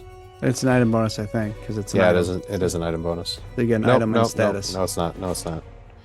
It's a status bonus. Shit. Ah, All right, sucks. so I don't do that. I don't do the warp step cantrip Okay. in this context. Um, They're 20 feet up. Yep. So how do I move without being seen? Do I move I don't know. That's kind of your bag. half and then make a high check or something? Once where you are right now, you can move 5 feet and still be stealthed. Mhm. But it's half speed, I believe. That's the same in this as well. Okay. So if I'm doing, that's 5, Okay. and then Yeah, you see him 15. up there. He's not concealed. He just has really good cover. Well, what I want to do is get to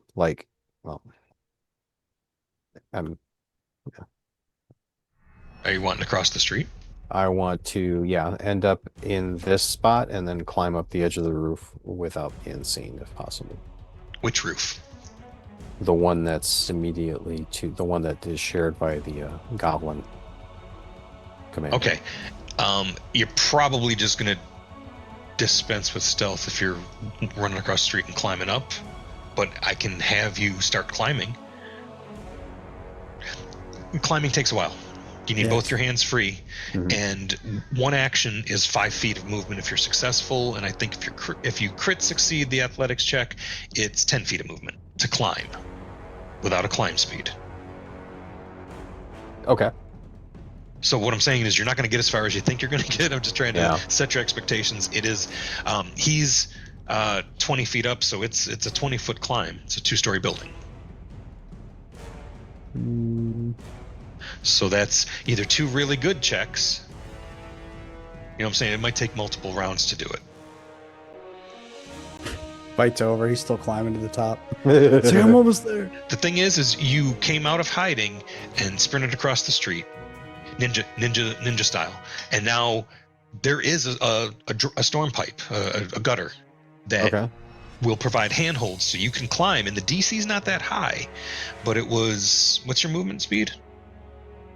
35.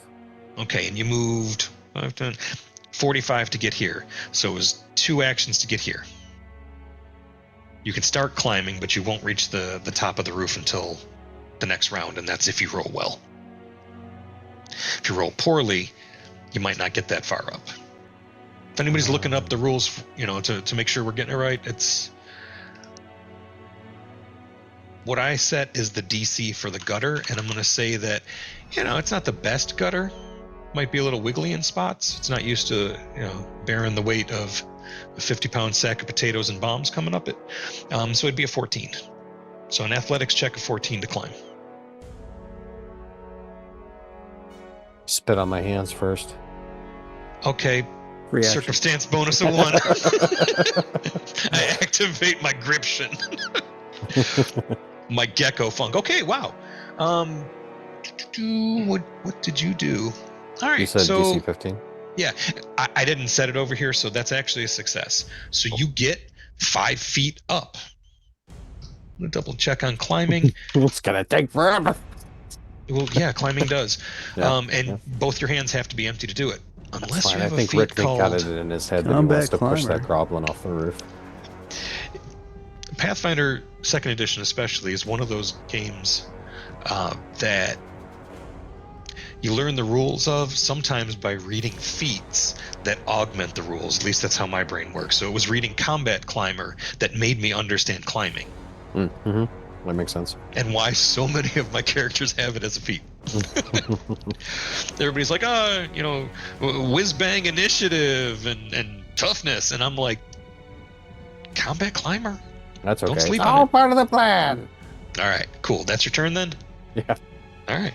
You are off guard while you are climbing up a drain pipe, just so you know. But wait, there's more. And this is where I'm going to have Goblin Commando, because he's tucked away and thinks he's hidden. He did roll to hide. You guys overcame the stealth roll he had, so he thinks he's hidden. He's going to use an action to listen because he thinks he just heard a bolt come out of the other side of the building and a squeak on a drain pipe. I'm going to roll this in the open. His perception, he's going to use an action to do it. His perception is +5. And I'm not going to give you the stealth check for that. It's just going to be a flat 15. So he's going to roll that and add 5. I got a 13. Must have been the wind. Brother. Oh shit, I gotta give you a hero point for that. That's if not now, when? Soon. Real soon, Planet 10. All right. His second action is going to be, well, he can see you, Chuck.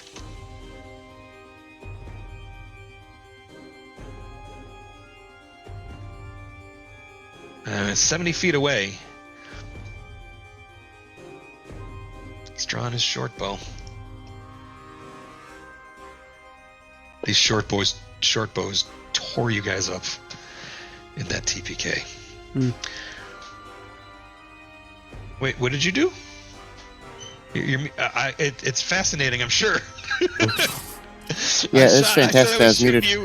Yeah, I said, "Are you shooting me?" And you said, "I'm shooting you." So I thought we were having a whole conversation. So I was like, "Okay, I need a will save," and then I dropped it on him, and then he made his will save. So since it was a success, he's only off guard until the start of his next turn. It's Curse of the Recoil. Oh, Curse of the Recoil. Yep. What a great name. So is that triggered by him attacking you or hitting you and doing damage?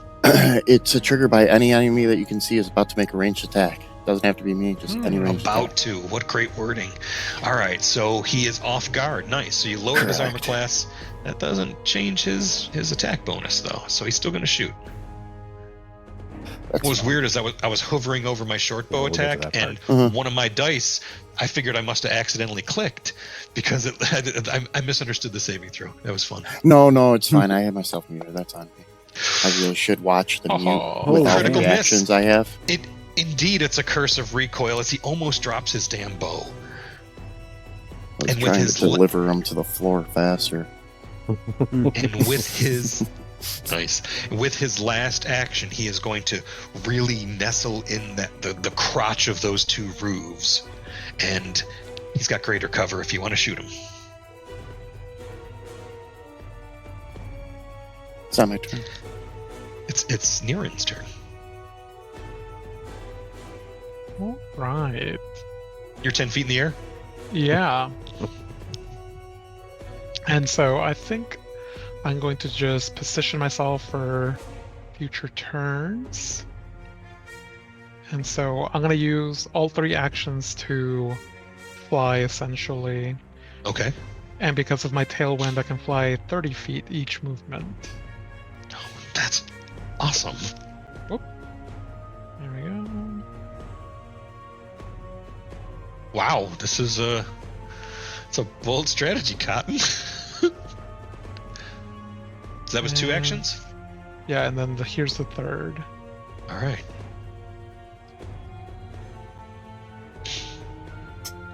I said that they were 200 feet away, so it will take them this round to reach where they are on the map. If that makes any sense. See, Yeah. 1, 2. I'm going by the speed of the goblin dogs because that's their mounts. So 40 feet, that was 80. So it's 2 actions, and they're where they are. And they'll use their last action to dismount so that they can do something the goblin dogs don't like them to do while they're on them. All right, Nasty. cool. He had to go. So far away. Yeah. Sucks, don't it? No, not really. I like big maps, I cannot lie. Alright. Just double check. Yeah, I can move 25. 75. Let's just go right there up close to the building so that way you can't shoot straight down on me. Glad you tuck up in your crotch, I'll tuck up in this crotch. I must have missed You something. got I was yours? checking the chat. No, well. All right. Goblin tucked about up in the his crotch crotch, now? I'm tucking up in that crotch. From where you are there, he only has cover, not greater cover. I'm not trying to hit him, I'm just trying to get cover from him. I can get closer to the guys on the ground. Ricknick will take care of him. He's already halfway up there. I don't want to waste his glory. Okay. Nice. All right. And then I'm advancing in combat. Here, puppy, puppy, puppy.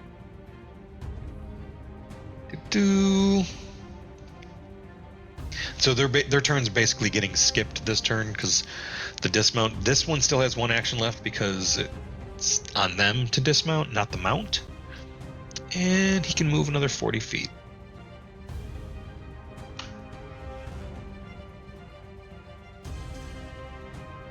All right. All right, cool. I am going to move up, 30 feet? I gotta zoom in on the map here. It's too. There we go. Your speed's 30?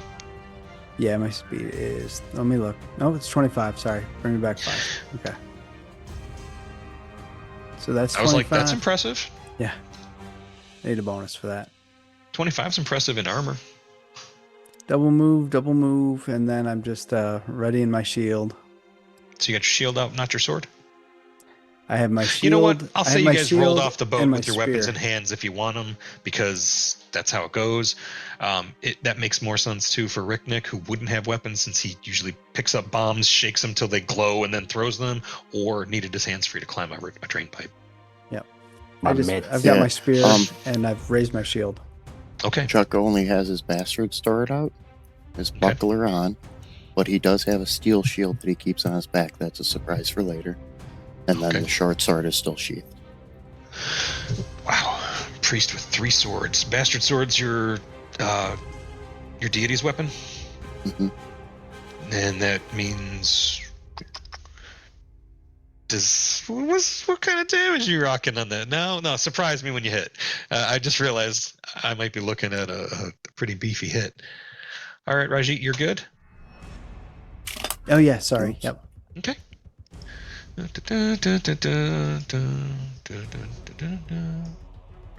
This one slides. He comes up on the sidewalk under where you're 20 feet off or 10 feet off the ground still? No, I Oh, you landed. came back down. Yeah. That's right. All right, cool. We are in round 2, and it's Ricknick's turn. Oh.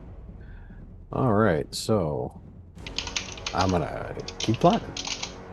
Athletify.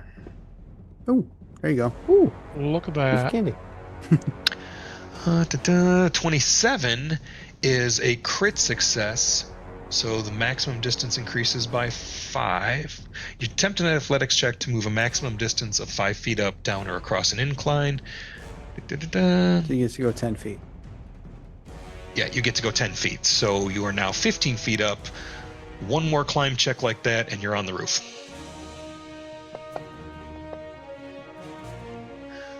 All right, you reach the top of the roof with your 5. No, that's just success. Yeah, you reach the top of your roof. You're now adjacent to what you see on the map. Your next action could put you on the roof, but you don't have to make another climb check. Okay. Then I'll do that. Okay. And advance the combat tracker. Well, you've got Whoa, You've got whoa. movement. Why Sorry. am I? Why I am don't know, moving man. around I here? picked Oh, up what his just mini, happened? and it was suddenly yours. That was Rajit weird. teleports. Oh, yeah. That was really weird. Yeah, I've never seen that before. I didn't see that on my sheet. I didn't think. Is I that could where do you were? I'm so sorry. Here, Yeah, I think that's pretty close. Okay. Yeah. So Ricknick, you've got your movement rate left. The roof is difficult terrain, but you don't have to make climb checks on it. Okay, cool. So what are you doing with your last action? Getting onto the roof, you said? Yeah, go ahead. Yeah. Yeah, Oh. that's it. All right. Show me how much of it. So that's 10.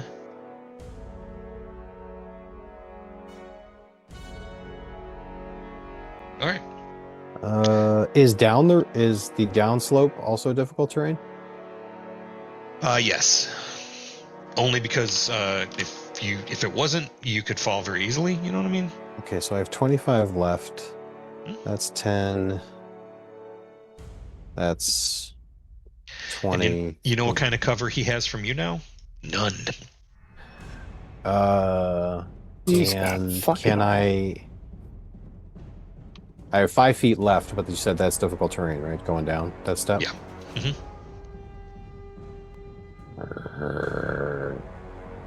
Okay, I guess I'm done. Well, he knows you're there now, though. Oh, that's fine. I'm gonna play with him a little bit. That's actually really fun. So he was looking at Chuck, but he whips around to look at you. And he's going to shoot you with his bow.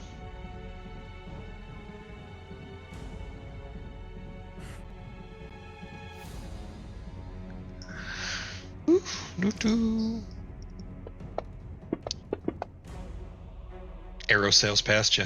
Not even close. He's going to do it again, though. I know. He'll take a penalty. You know what? That's a nat 1. I'm gonna say it's for that reason, because he drops his bow and draws his horse chopper off his back. Niren's turn. All right. Niren is going to cast Frostbite on the northernmost goblin dog there. Okay. Let's do this.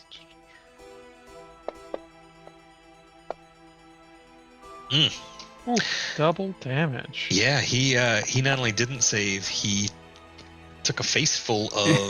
He just fucking died. So you just froze him to place. He becomes a frozen smear across the next 12 feet. And I'm going to use my third action to use my Snowdrift to create difficult terrain in those tiles around where that spell will happen. Nice. Yeah, then the frozen remains immediately become covered in this drift. That's really cool. Good So turn. there's ankle deep snow in those 9 squares. That's cool. Let's go ahead and put a pointer on that.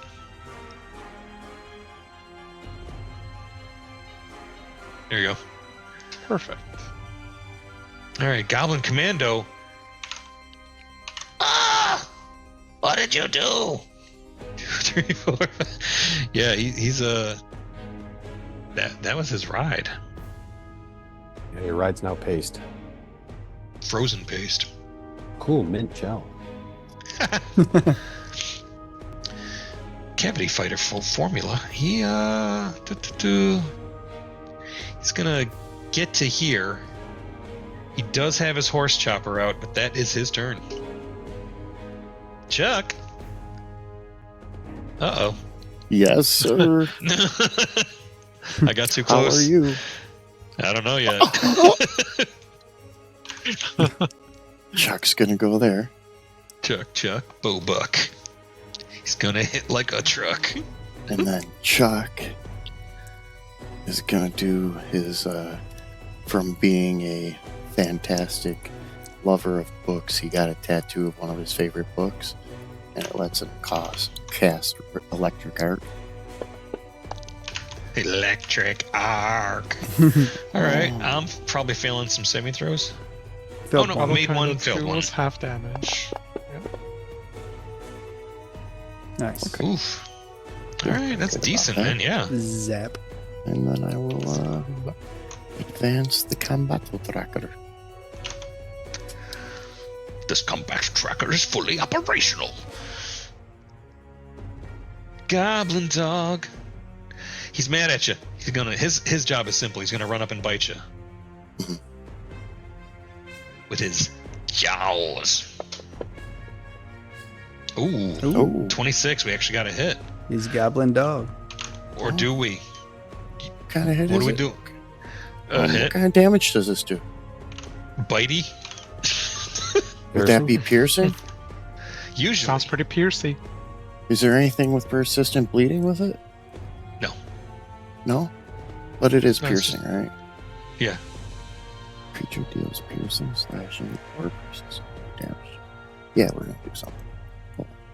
What, Expand is it this. before or after I drop damage on you? Oh, it's after you drop Azadam damage. and Yeah, I. you're dropping. Okay, yeah, cool. Azadam and I know what's coming. All right, so 8 points piercing Solid for damage. you. Blood vendetta. Blood vendetta. Oh, you I failed to failed. save. That sucks for you. It's the last bite he is ever going to Yeah. make. The target takes 2d6 persistent bleed damage Goes off on his turn? at the end of his turn, which it's his turn now. Yeah. Okay. That was a run up. I think you got one more So you got left in you, yeah. buddy. I You got do one more too. left in you. Come on, sweet cheeks. Yeah, but first, Make it, Let's make see it if- count. let's see if I'm going to drop something on you. Friggin' Wallace, we don't fall down. But do you catch goblin dog diseases? Oh, apparently. Yeah. Do I get a Rabies. fortitude save? Or Yeah, do you just make get me it? No, you don't just get it. Ah, shit. Yeah, you don't get it at all. You're too cool Don't for get it. school. Yeah, let me get rid I of don't it. get it. If you see a doctor, get rid of it. He's gonna bite you again. Disappointingly so. You better crit and take your head off. Nope. Alright, roll 2d6. He's about to have a bad day. Do, do, do, do, do, do, do, do. Sabine. Oh, he's still alive. Aw.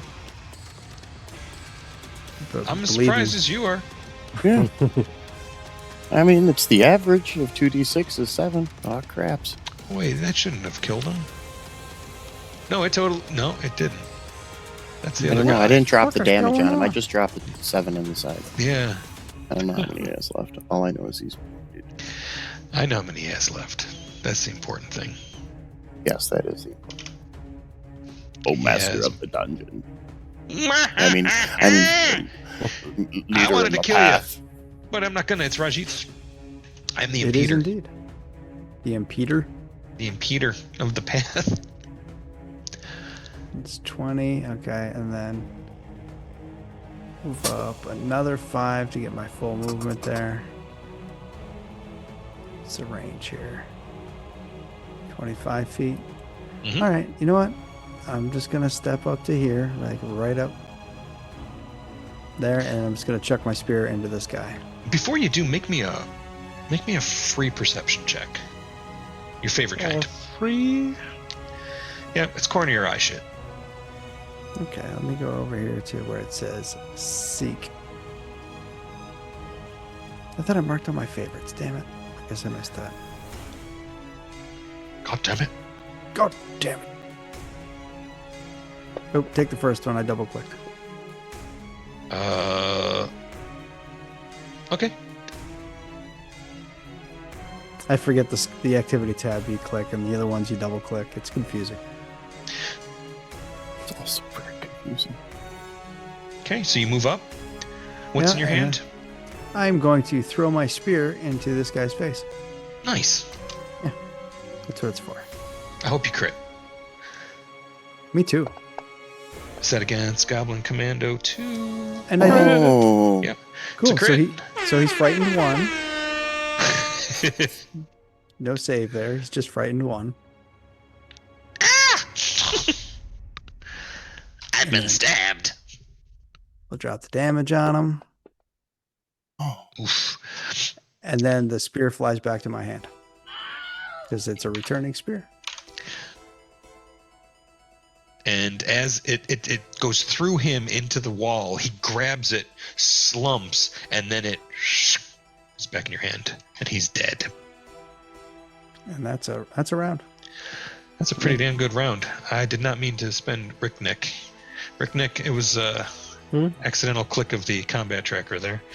Ah, Don't worry. Close. I'm not. I'll take my Closer. misses soon. So this guy moves up with a one Closer. action, and he is going to shoot Charles.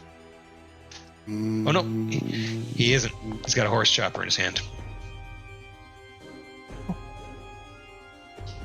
You rolled the It short is. bow, but Yeah, I'm not doing anything with it. See, that's the thing is, sometimes when I would catch myself doing something wrong, I would drop the dice off the the chat tray, but now those count. yep. You have to be moving. If you're not moving right to left, you have to be perfectly still and then drop the die. It does. Thank you. Hero point. I didn't know that. If you're flinging it at all or moving your mouse, then it automatically counts. All right. Ricknick, it is your turn. So this is where we get into action economy. What is the action economy for throwing a bomb? As an alchemist, it's an activate action to throw it. Okay. Okay. The reason it's specified that way is because it will provoke an reactive strike if someone's near you when you throw it. Okay. Thank you. So I got him targeted. I'm gonna pull out a rock. I mean, this is all part of the, thing and throw action. Okay. And I'm gonna throw it at his face. Rock? A rock. And crit? Okay. With a blasting stone. A With a blasting stone. Oh, you're gonna defend yourself. No, I don't know if it goes to 10 feet, but that's fine. That's fine. It might. You're gonna have to come and get me. What? Yeah, you're gonna. Okay, so you crit. Oh, it did not auto crit the thing. Oh yeah, it did. Okay. Yeah, it did. And then there's So splash it's sonic splash damage. Is the splash 10 feet or 5? Usually it's just adjacent. I think it's 5. And then you don't have to worry about that. I'll double check. Oh, damn it.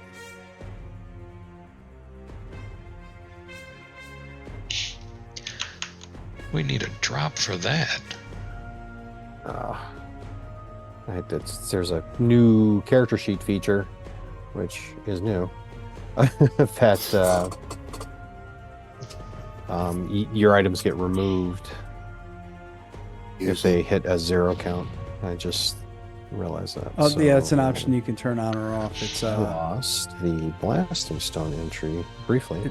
It's on the I'm bottom. just It says fapping until you gotta check don't remove 0 count it here. items. Nice. The 10 feet. Yeah. Oh, this one splashes 10 feet?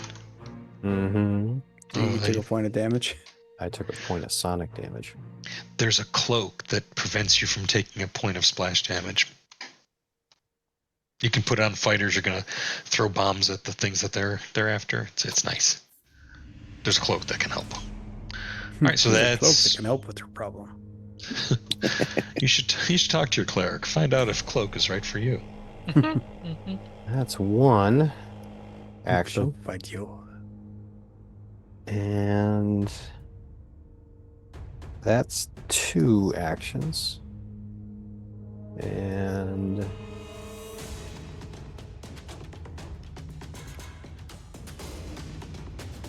I'm gonna try and shove him off the roof. Oh. What a The worst- 20-foot Oh fall. my god. That's So great. That's he great. will take. 2d6 or it's a d6. He's gonna grab an edge with his reaction. That's kind of great.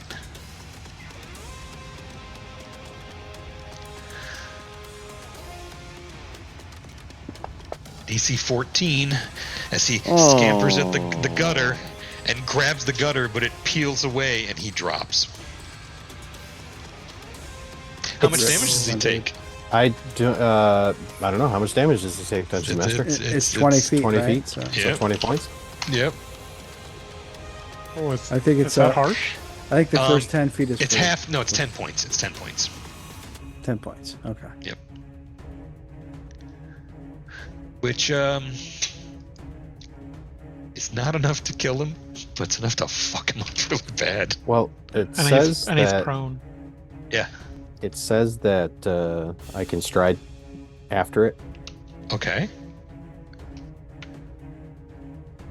So I want to Going over the edge on with it? top of them. jump off the roof and land on top of him. Falling on a creature rules.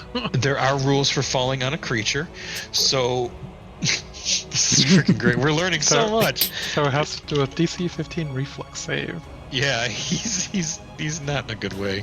Let me put some prone.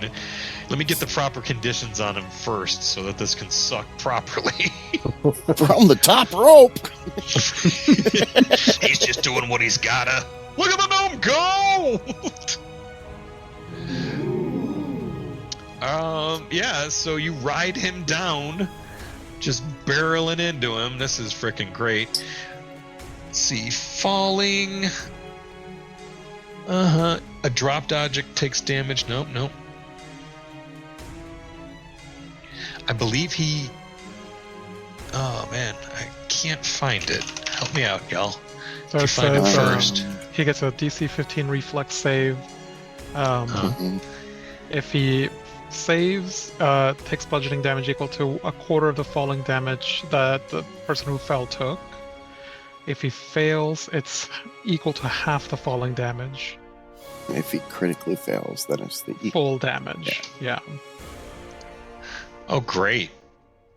He's breaking your fall. Okay, here's his reflex save. 19 on the die. So For 27, so it's a crit success. So no damage. No additional damage. He broke 4 ribs and you landed on him anyway. So you take some damage, Ricknick. That actually hurts you. Mm-hmm. Okay. So he did break your fall.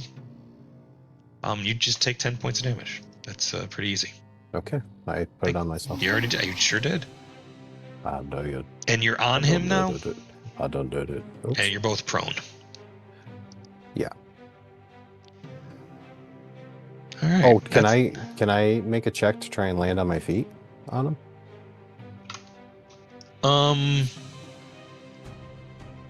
Yeah, I think you still get a reflex save. Oh. Ooh, we're gonna spend a hero point on that. Why?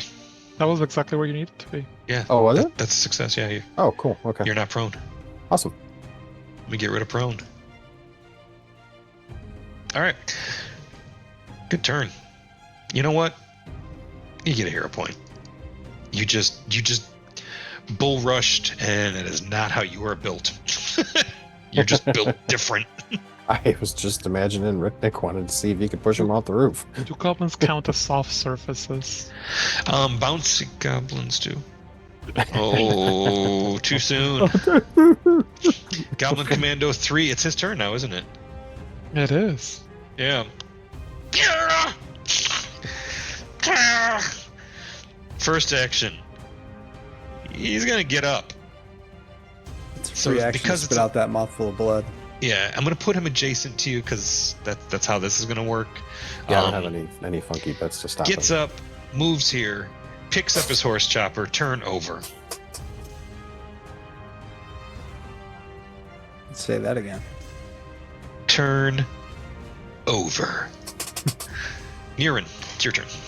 All right, so Niren is going to, with his staff being his focus, wave it around and cast electric arc on the dog and the commando.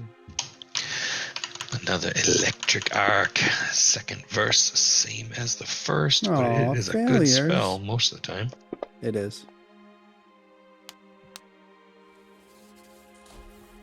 Oh. Well, you left did one you do? for me. I appreciate it. Yeah, what'd you do to I my did leave baddies? you one. All right. And then he's going to use his third action to fly up and land on that edge of that roof right there. Okay.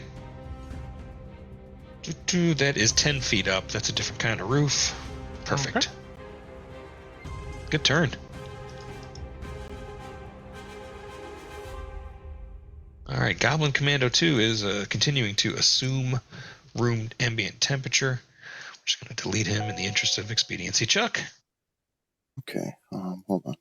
Oh, I don't want to come. Not yet. Okay. Two-handed. Swing low. Commando 1. Oh, that's it. Okay. Finish him. What you got? What's that? 20. Jeez Louise. Okay. Oh my. You just made my favorite obituary song out of him.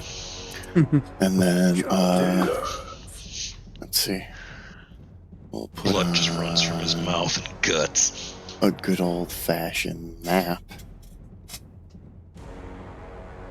And cantrip. Divine Lance. When I get up, I'm gonna kill. He's threatening Ricknick. Divine Pants. Yeah. Oh shit! Are his last words. I'm sorry, you were saying? Good work, team. All right. I think I hear more experience points up the road. So the the thing that was missed with that perception check was that there is another squad of them approaching. Fantastic. I'm not staggering them in convenient waves. It's convenient because you utterly destroyed this first squad so quickly. Mm-hmm. But another batch of goblins is coming from the north. Excellent. And I think this is a good place to take our break. We'll come back Break and two. finish Then up. we'll fight. Well, we'll see. I don't think they're here to negotiate. The thing is this drew the attention of some of the shopkeepers and people along Festival Street. So you may be able to rally the use of townsfolk here, if you wish to engage them. For Lassiter. I knew Lassiter. He was such a good boy. He used to Get a help me goddamn with sword my- and let's go. What I'm an skill old check would lady you? with a fruit cart. We're gonna take a break. We'll be back in It's 10 fine. You have minutes, a y'all. paring knife, don't you? I sure do. Let's kill goblins. Go to Remember, break. there's some old goblin hate. You heard him.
go.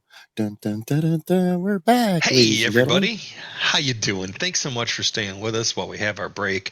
I caught up on the chat a little bit. Yes, this whole combo is like wearing a helmet. I saw this hat and I was like, "That's my DM hat. It's got dragons on it. It's got rhinestones." It was me. It was a tender moment. It wasn't tender. I was very campy, and I was sorry I didn't have any friends with me while I was shopping because I love trying stuff on for folks. But this hat, I saw it from a distance as I closed in on it. I was like, I hope that's in my size. I hope that's like adult head size, and it's not like a kid's hat, and I feel like a fool. Like a It wasn't. rhinestone DM. Bum bum bum, with a sparkle born in the dead of not knowing the encounter. No, just kidding. I'm ready on my end. You guys have one round before we roll fresh initiative with another squad of goblins showing up. They're coming from the north. They're coming from the north. If I get a Oh. full round, I'm going to use all of my movement to go right over there All right, perfect. and raise my shield. All I right. cast that one spell and then move there. What spell did you cast? I put heroism on surprised. Rajit. Heroism on Rajit. Awesome. Niren's on the roof. Oh my god! I love this party already. They have won me over, and it wasn't I even. want to be on the roof too. Oh, well, you got to make some checks to get on the roof there, little boy.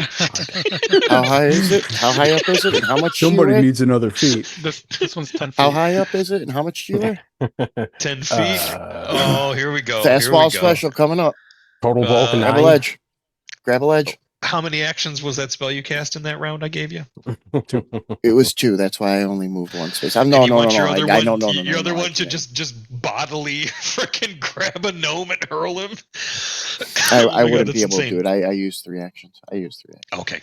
I will let you hit the roof with him. It's just Well, it's you know not what? going to be an easy check.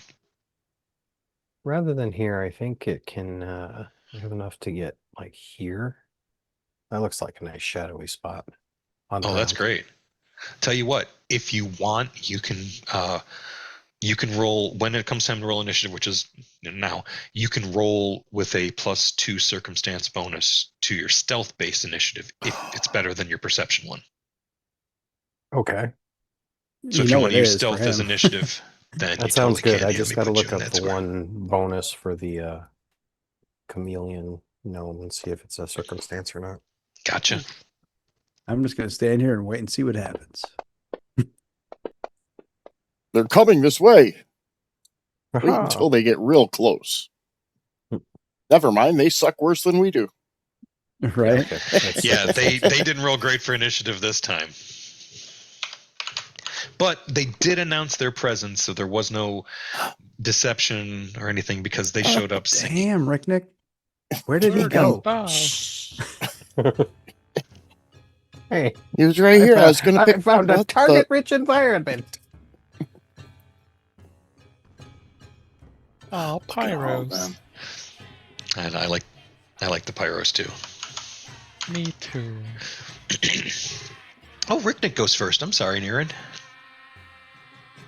I He didn't doesn't even look see so his good. initiative. It was so stealthy. It's good goblin music. I mean, they're walking shoulder to shoulder and chanting. Even their dog is doing the dance. About to ruin their fucking That's night. 40 feet. They don't know that you just bodied the other squad. Okay, let's go there. I believe they're all flat-footed to me. Last guard. Yeah, you jump out, but they don't even notice at first. I have a feeling they're about to notice. Yeah. Are you throwing one of them grenades? I'm gonna throw a bomb at them. Wow. And I'm just trying to decide. Oh, how about this one? Yeah. I like that the music implies they're like a drum and fife group too.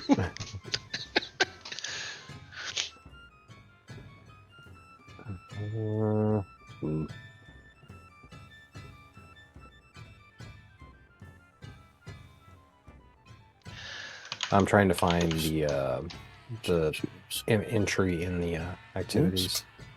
It's okay, Which I man. do We not all see. need some rest. It's cool. We'll just chill. So we're gonna throw. I'm gonna just use the one for the ghost charge, just for the Okay. attack roll. It's interchangeable. That sounds okay to me. Oh damn! Russian quirk. Oof. And what they're getting is Oh. I use the quick alchemy feat from one of my little versatile vials. So you moved quick alchemy as one action, Mm-hmm. and then so you basically made a rogue grenadier. Yeah. Yeah, I got so many tricks up my sleeve. Well, I've seen very few of them, and I'm impressed.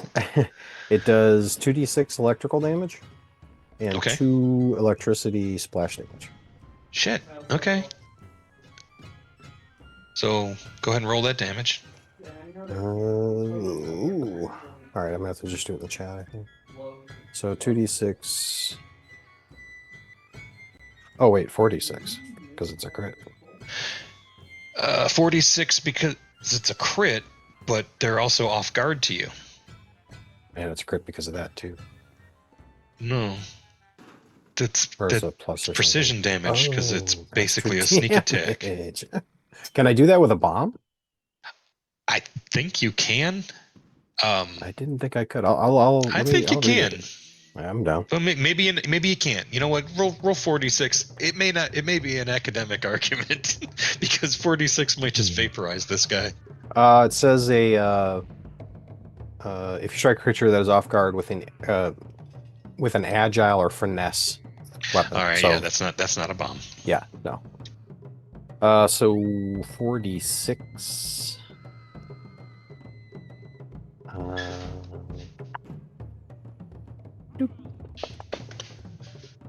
All right, so 14 points of damage to Goblin Commando 3. Yeah, that's that's 2 points sizable. to Pyro 1 and Pyro 2.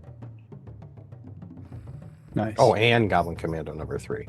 Because it's 10 feet, right? Because they take the splash damage. No, what's a 0? Couldn't tell you. Something's not scripted right there, but I manually went in and put the 14 points of damage on him.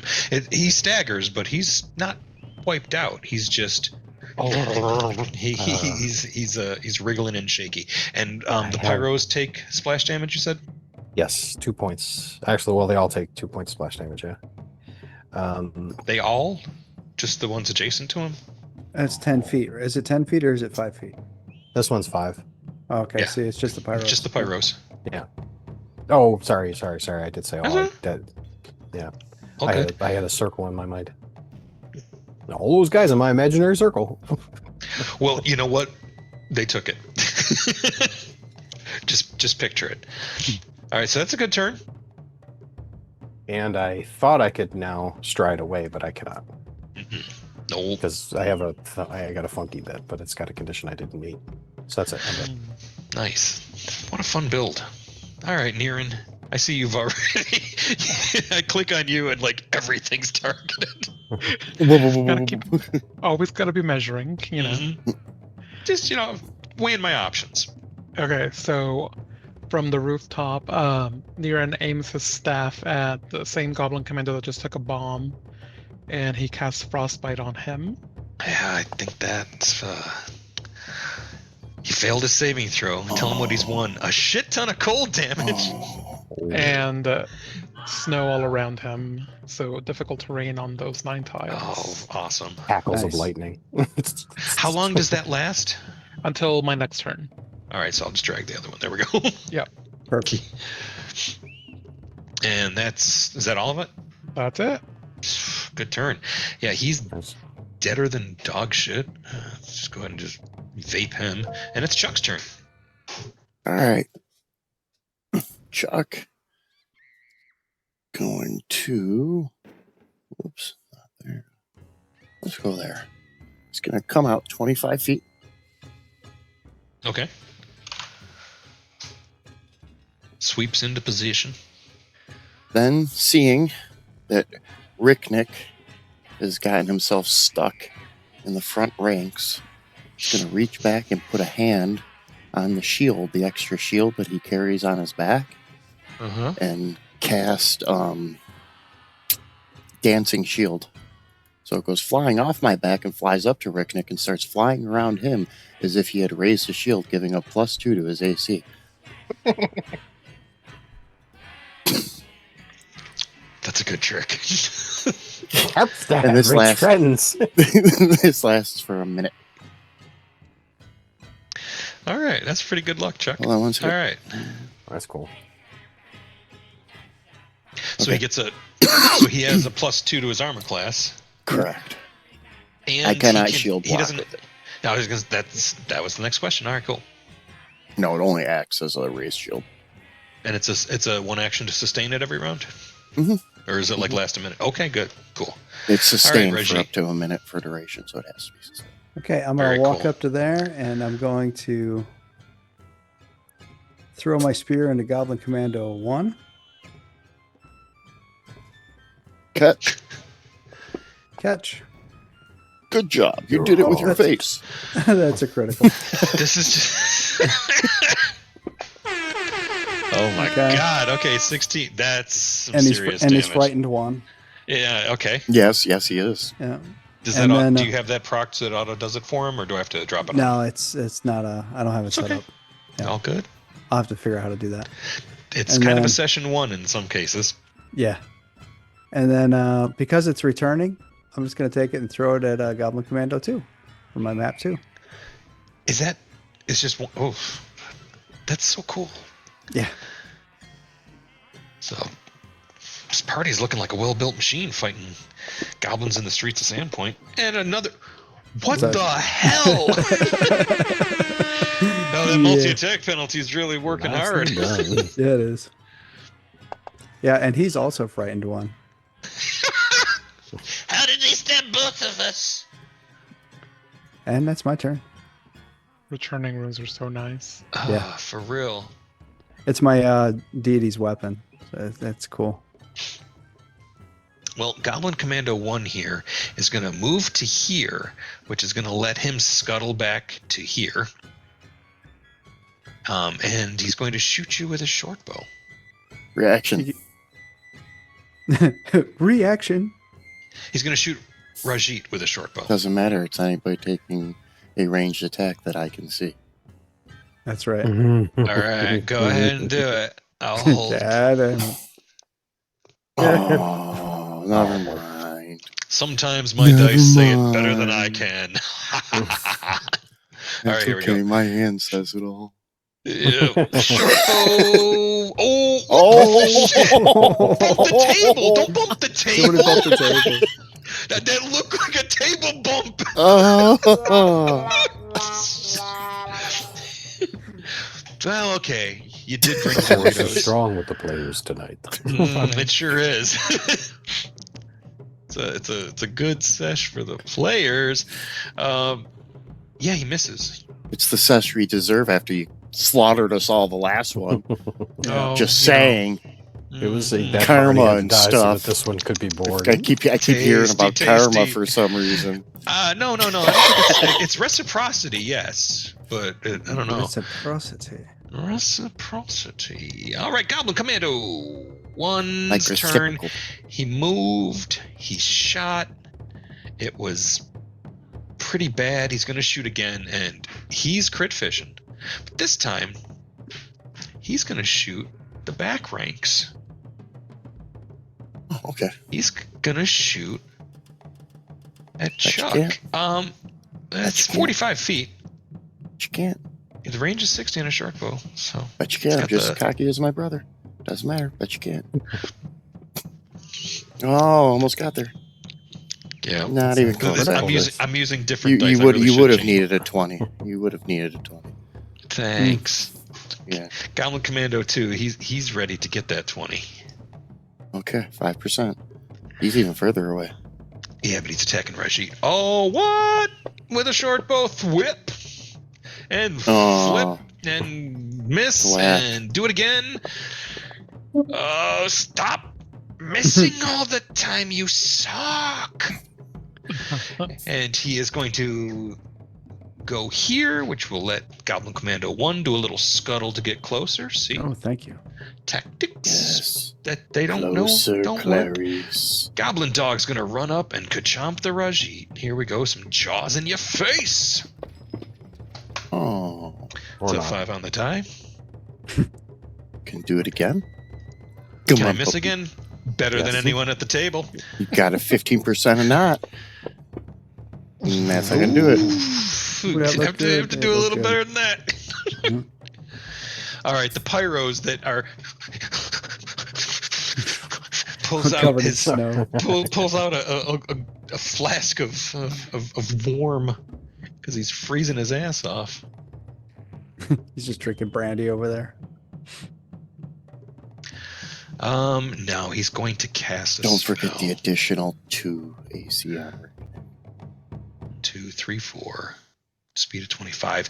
Clears the snow.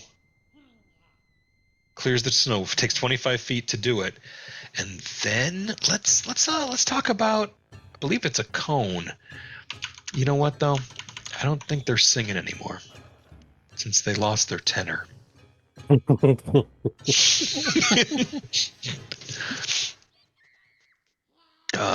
Poor guys. Where were we? Oh yeah. Cone. Yeah, we're looking at cones. Let's read the spell itself Get a just load to of make those sure we're doing it. cones. Nice Because cone. They he have a shakes cone. up the flask and pours it into his hand, and he's gonna throw basically it's like effervescent napalm. I have a handful of fire. I have a handful of my hands be burning. Alchemist fire? Oh, brain hands. Yeah. If you do manage to hit him and do any damage, don't roll the damage right away because I got some reactive bullshit. Okay. Oh, 15-foot cone, 2 actions. There's 1 action to get out. Yeah, we can do this. Some of these MIC is screens from the 23. Sirenscape make me think of Roller Coaster Tycoon. yay! Yay! Yeah, he can totally target Rick, Nick, and Rajit. I was just making sure. Oh, is it a save or is it a hit? It's gonna be a save. Okay. Boo. Reflex. Oh, I'm not wounded. I put that the wrong call. Reflex save. Yes, please. Ooh, shit. 22. Oh, Ooh, I'm gonna spend Ooh. one of these hero points. I bet you will. Yeah, that's what they're for. 22. All right. 22. Just All right. 22 So save. I'm going to use my reaction to do a flash of grandeur, which right. will You both saved, so it's gonna be half of what I roll. yep. And he's going to be resistant to 7 to all that damage. So Let me just. I know this isn't the best way to do it. It's not the way the rules work, but it's convenient for doing this on the fly. I'm gonna give you 7 temporary hit points. Cool. okay. Does that make Works for me. sense? yeah, Yeah, no, math, totally math. works. That's good. It might Math, automatically. It might automatically apply it. I dropped the Oh, effect on it. it's got. I see it says resist 7 all. Yeah. Yep. Okay. Nice, thanks. Yeah, that's Oh, fucking and dope. and that attack is affected by revealing light. I'm not sure exactly what see that does in this you. context, but it's basically like fairy fire. All right, so you will. Yeah, you're going to. I'll just give you 3 points of damage. Actually, no, I'll drop it on you. Well, see if we that's saved. Well, didn't he save? So it's already halved. So he only Yeah, takes. so you take it's 5. really So you takes take no you take damage. none. Nothing. And bullshit. I mean, cool. Awesome. And I take 5, right? Because I saved, but Yeah. I still take 5 points of damage. I'm gonna do the same thing, but with this guy pointing it the other way. Can you get Okay. both of them that way? You can't get us both from there. Yeah, I can, but not with that pointer. 1, 2. No, I can't. You can hit his dog if he tries to hit me. He can move to the square and do it though instead, Okay. because it'd be his first diagonal, so it'd still be 25 feet of movement through the snow. Yeah. He's still he's gonna hit gonna his target you. dog. You know what? It's no, he's not. Okay. I don't think so. Not with a cone. Oh, see? Okay. Oh, that cone's a little too big. Well, it doesn't matter. Making it smaller is not going to hit the dog either. Yeah, because math. And we've been really good at it tonight. Like I feel like we've been on the rules. We haven't screwed anything up. Not yet. No, we're better at this We game than do we were our a couple years best. ago. We do You're our doing best. great. All right. You want to make those saving throws again? The DC is 16, y'all. Yeah. So that's a crit success. So Ricknick No drops damage. back like the Matrix, and a sheet of flames goes over him. 16. So I just saved. I just Beard took like is thrown up over his face and flapping in the wind underneath the wall of flames. So this is half the fire damage. Rajit, does that resistance last all round? How's that work? 1 round. Oh wait, no. Imperious divine light flashes out from you to surround your foe. The ally gains resistance to all damage against the triggering damage. So it's just the triggering damage. Okay, Equal to so 2 plus your level. I'll That's just a roll crit dice here then. success, right? Yeah. So you'll take 4 of that. Yeah, your crit success, you don't have to worry about that. Ricknick doesn't have to worry, but Rajit takes 4 points of damage. Of his 73. Yeah, These I'm not twos. really worried about it. No. All right. Goblin Pyro 2's done. It's Ricknick's turn. This is round 2 of this fight. Okay. All right. So tell me about these goblin pyros. What are they wearing? he's what do they also carry off. about their person? I'm sorry, he's also off guard for a round. Ooh. Goblin Pyro 1 is off guard because I have the brilliant flash that goes on top of the other thing. Okay, you got something That's you can what drop it on does. him? Or do I need to? Let me see. I can help. I can help sub GM. I got it. Thank you. Okay, Off guard. Pyro 1. awesome. There we go.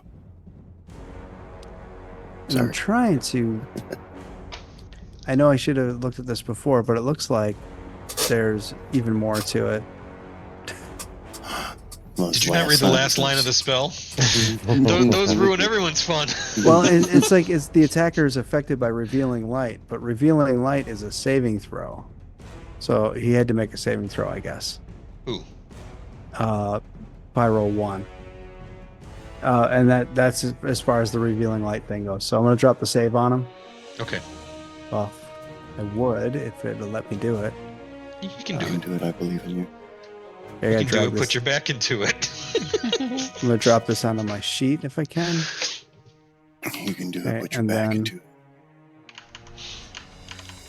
Put the save on him.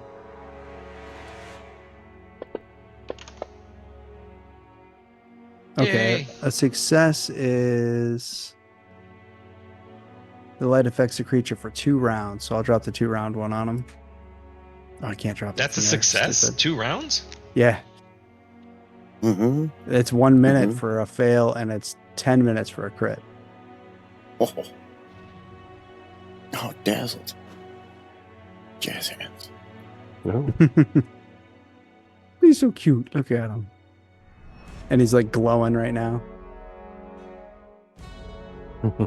He's illuminated. Yeah, I'm gonna make Sparkly. this one big on the map. That way I don't have to leave 2 things open. Okay. I love these guys. I'll get over here. Hold on. It took. What the hell's going on right now? That's not me. Somebody is mad with power. All right, Ricknick. Yeah, they rolled up on you. How are they adorned? They're really just wearing like leather aprons, robes. They don't have a I'm cluster gonna of flammable reach items, but between one of their legs and grab one of the dangling ropes underneath their robes from Goblin Pyro number 1, and then pull it up over their head. are you gonna hockey sweater with a thievery check? I'm gonna do a dirty trick. That's an awesome move. So you're gonna hockey sweater with Done it? dirty tricks. So, so the mechanics are thievery versus the target's reflex. Dirty trick is not scripted. Another ability called sabotage is with the same scripting. So I'm going to roll that. Cool. Hit it. Na, na, na, na, na. Yeah, that's a success. Okay, and a success on dirty trick ends after 1 round, and If the the shirt comes target off, he is- gets automatic disqualification. It's the Rob Ray rule. the target After is he knocked out Ty Domi. clumsy 1 until they use an interact action to end the implement. But this ends on its own after a round. But they are clumsy 1. So There you will go. I give got him- you. I got it. Don't Damn, worry. dog, I'm sub thanks. DM. I got you. I got the effects list out and everything. That I one. got it open. I'm good. Okay. Carry on, my wayward I'm gonna sons. drop hostile on you. Okay, off guard's already on him, and now I'm gonna punch him in the junk. Wait, what? You're gonna punch him in He's the punching junk? him. Punching him in the junk. Punch him in his shit again? Oh, Ooh, yeah. that's it. That's a hit. Yeah. Right in the junk. So So this is you're Also an- hitting the it's old also- beam machine. This is non-lethal. it is. Knock him out by a- punching him in the dick. This Oh, is it added new. the sneak attack on its own. Awesome. It Oh. sure did. He didn't see that coming. Because he's off guard and on fire. No, he's It's dead. So you just well you knock well never mind what you did. He's done. Right in the junk. Okay. Up into the air, back down to the Rochambeau ground. for Asthma. Okay, I hope so that's all you got. How much was that thievery shit? How many actions was that? that was 1, It's only one. That was 1. Dirty tricks Yeah. is 1. and All then right. the and then Punching the him was attack 1. is 2, Uh-huh. and then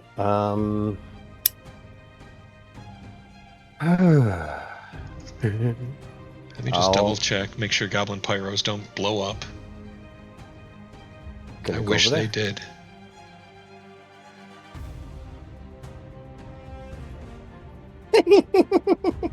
And giggle as I run away. And that's it. 3 for me. Not Marvin.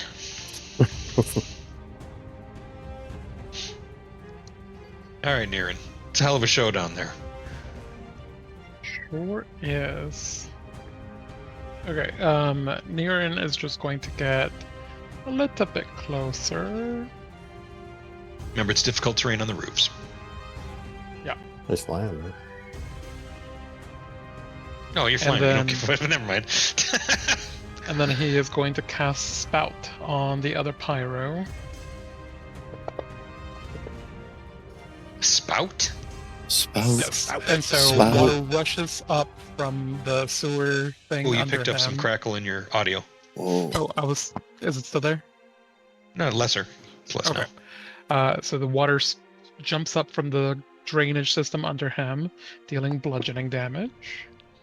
Oh, that's awesome. And let me check. Since he failed, oh, I'm sorry, he just failed, right? Not critically failed. Right. Correct. Okay, then no further effects. All right. It's my Hey, turn. Chuck. Okay. First action, sustain Ricknick's shield. Thank you. Second action, run up.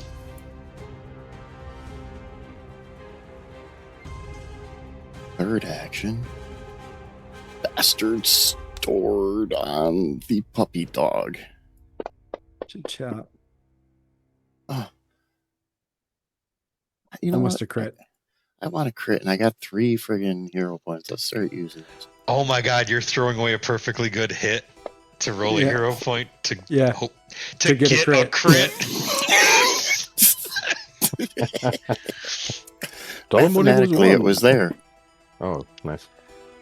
Thematically, it was there. Okay, 29 points of damage is enough to chop the dog in half. 2 for Asthma with you. I love it. All right, Another Reggie. gift for your love.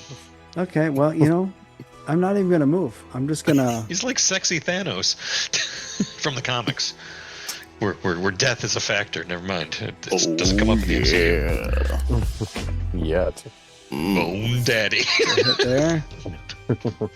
Oh, you got something Nice. stuck in your Nice. forehead. It looks like my friend's spear. Well, so yeah, I skewer him. It returns, and then I, just throw it again out to this other guy right here. And at first I thought I could put 12 goblins on here, but maybe I should stagger them. I should have just put 12 goblins on here. At least we would have had a no shit factor for a minute. Yep. Good job. And then I'm just gonna raise my shield. That's my turn. Dying. Dying. Dying. Dying. Dying. No, sir. Dead. The last one, What's he gonna do? he turns and runs Nope. Oh, Reactive reactive strike. strike. Get back over He here. Get back over turns- here. and starts to run. Oh.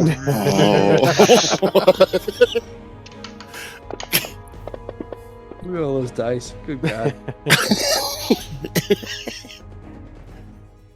Another one, my love. You go to chop him again, and he's already dead. So he turns and goes to run, and his body carries forwards as his head spins in place and splashes down on the ground. Very cinematic. And at that moment, this building here. Whoa, I went 3D mode and didn't mean to. There we go. Wowzers. This building here has a set of double doors because it's a warehouse, Mhm. and the door cracks open, and you see a halfling with a little tiny chin beard wave you inside and go, come in here quickly.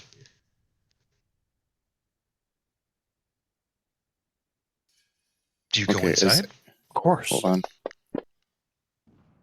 Now we do. Healing everybody. And you see him go, Nice. gods be good, thank you. I feel better. I was wounded. You're magic. You should. I hope that targeted me and you don't have a feat that excludes me.